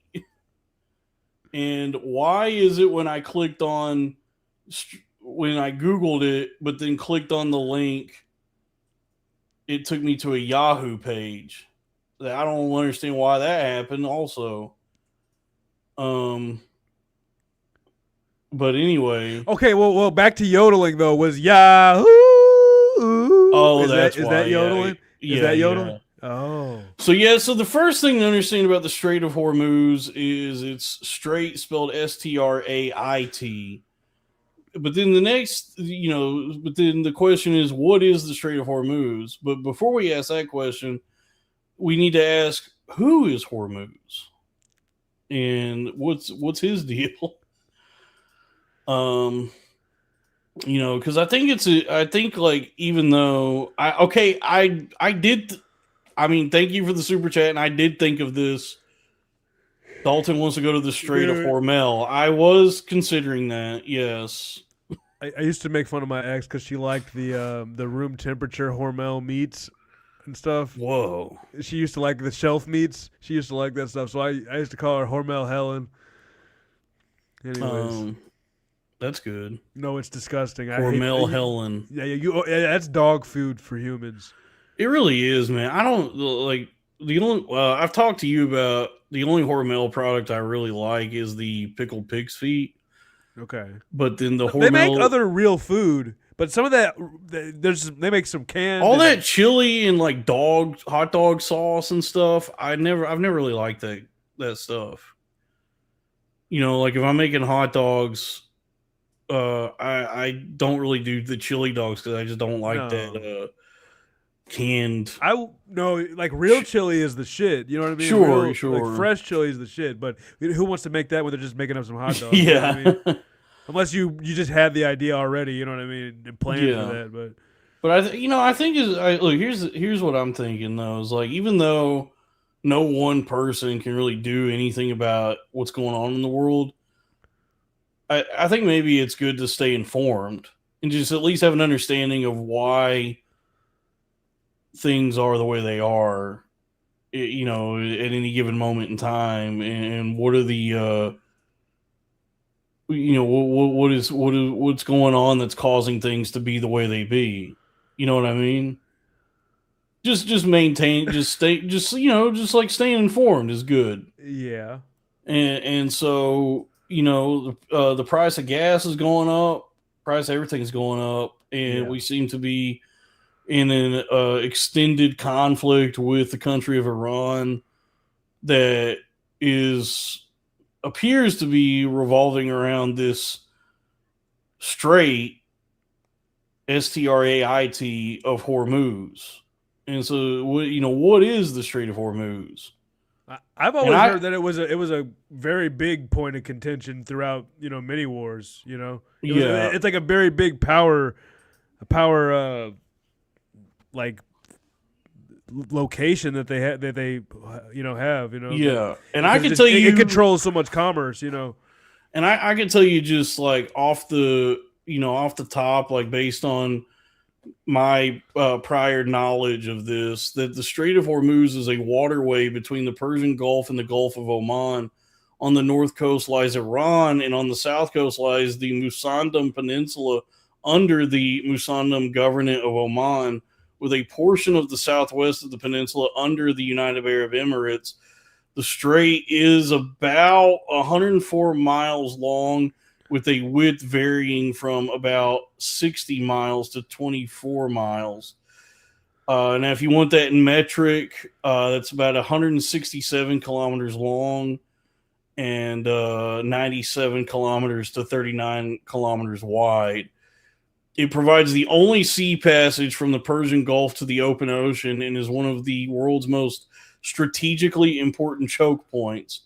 During the 2023 to 2025, during those years, 20% of the world's liquefied natural gas and 25% of seaborne oil trade pass through the strait annually. It is a major route of petroleum products for Europe and Asia and is critical for Europe's energy supply. It is also the only maritime route for several Gulf countries, including the UAE, Qatar, Bahrain, Kuwait, and Iraq. And disruption to the strait can cause severe supply shortages. Before the 2026 Iran war, the strait had not been closed for any extended time during Middle East conflicts, unlike the Straits of Tehran/Bab el-Mandeb, although Iran occasionally threatened to close the strait and preparations to mine it have been undertaken. The closure of the strait caused by Iranian blockades became a major focus during the war, resulting in the 2026 Strait of Hormuz crisis. Now, that's just like what I can remember from... off the top of the dome. Just off the top of my head, just like, what I understand about it. Okay. But I think that's a good like starting point for... So you knew all that, but you didn't know it was STRAIT? It's funny the things that you retain. It's one of those things. It's like, I remembered the length and width of it, but I couldn't remember exactly how it's spelled. I think that's a good starting point for enough. Yeah. Understanding like what this, what it is, and what it means, and like what the Strait of Hormuz is as a strategic choke point, and like its importance globally and geographically. And we could pick this up next time, but I feel like we've that gives us a good foundation for explaining what the strait spelled STRAIT. Viewers, fear not. I know you come here for the cutting political hot takes and all that stuff, and to be explained what's going on around the world around us. So I'm happy we could inform you and make sure that everything's you guys are on the same page. We all got to be on the same page. Because there's some people out there who might be like catching the news here and there, or paying attention to the news some, and then seeing or hearing the words Strait of Hormuz and thinking to themselves, I still don't exactly know what that is. Now, I'm not one of those people. I know exactly what it is and what it does and what it's for and why all this is happening.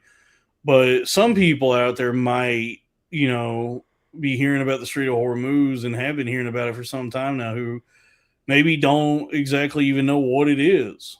And I think that's, this continuing series, we're going to like really dissect that region and stay tuned, and elucidate what the Strait of Hormuz is and why it's important. We're scratching the surface and here. Why this conflict is occurring. But you really don't need to listen to anybody else. There's no reason to listen to any other source on this. We got a comprehensive knowledge of it, and we're going to really try to create a better understanding of it for everybody. We're going to keep you abreast and a butt. Oh, yeah. But, folks, thanks for tuning in. Panatron, did you have any closing thoughts? No, I just had a great time with you guys. Hope you have a good rest of your night, and go ahead and check out my channel. I stream every Saturday. Yeah. Let's get Panatron to 500 followers and beyond. Even that's what the Let's see hell what is your happens. channel? What is your channel? Pandatron. Oh, it's youtube.com/@PandatronTTV. Yeah. So I mean, if you just search YouTube Pandatron, I'm the top one. yeah, you're the only Pandatron. It's No, pretty cool. there's a DJ who he does like EDM. Yeah. Well, DJ look, Pandatron. I Then rescind that there's a British statement. AI company. You're Sorry, not go ahead. upon further review. You're not the only one, but you're the one with the most subscribers, and you're the top result if you type Pandatron into the YouTube search bar. So, Thank you, folks. Be sure to get Pandatron's numbers up and get the numbers up for this channel. Like, subscribe, hype. Please help. I love you all, and good night, every. Peace. Oh, Oh, I don't have take the. your time. Let's see. Wait. What do I have? How about okay.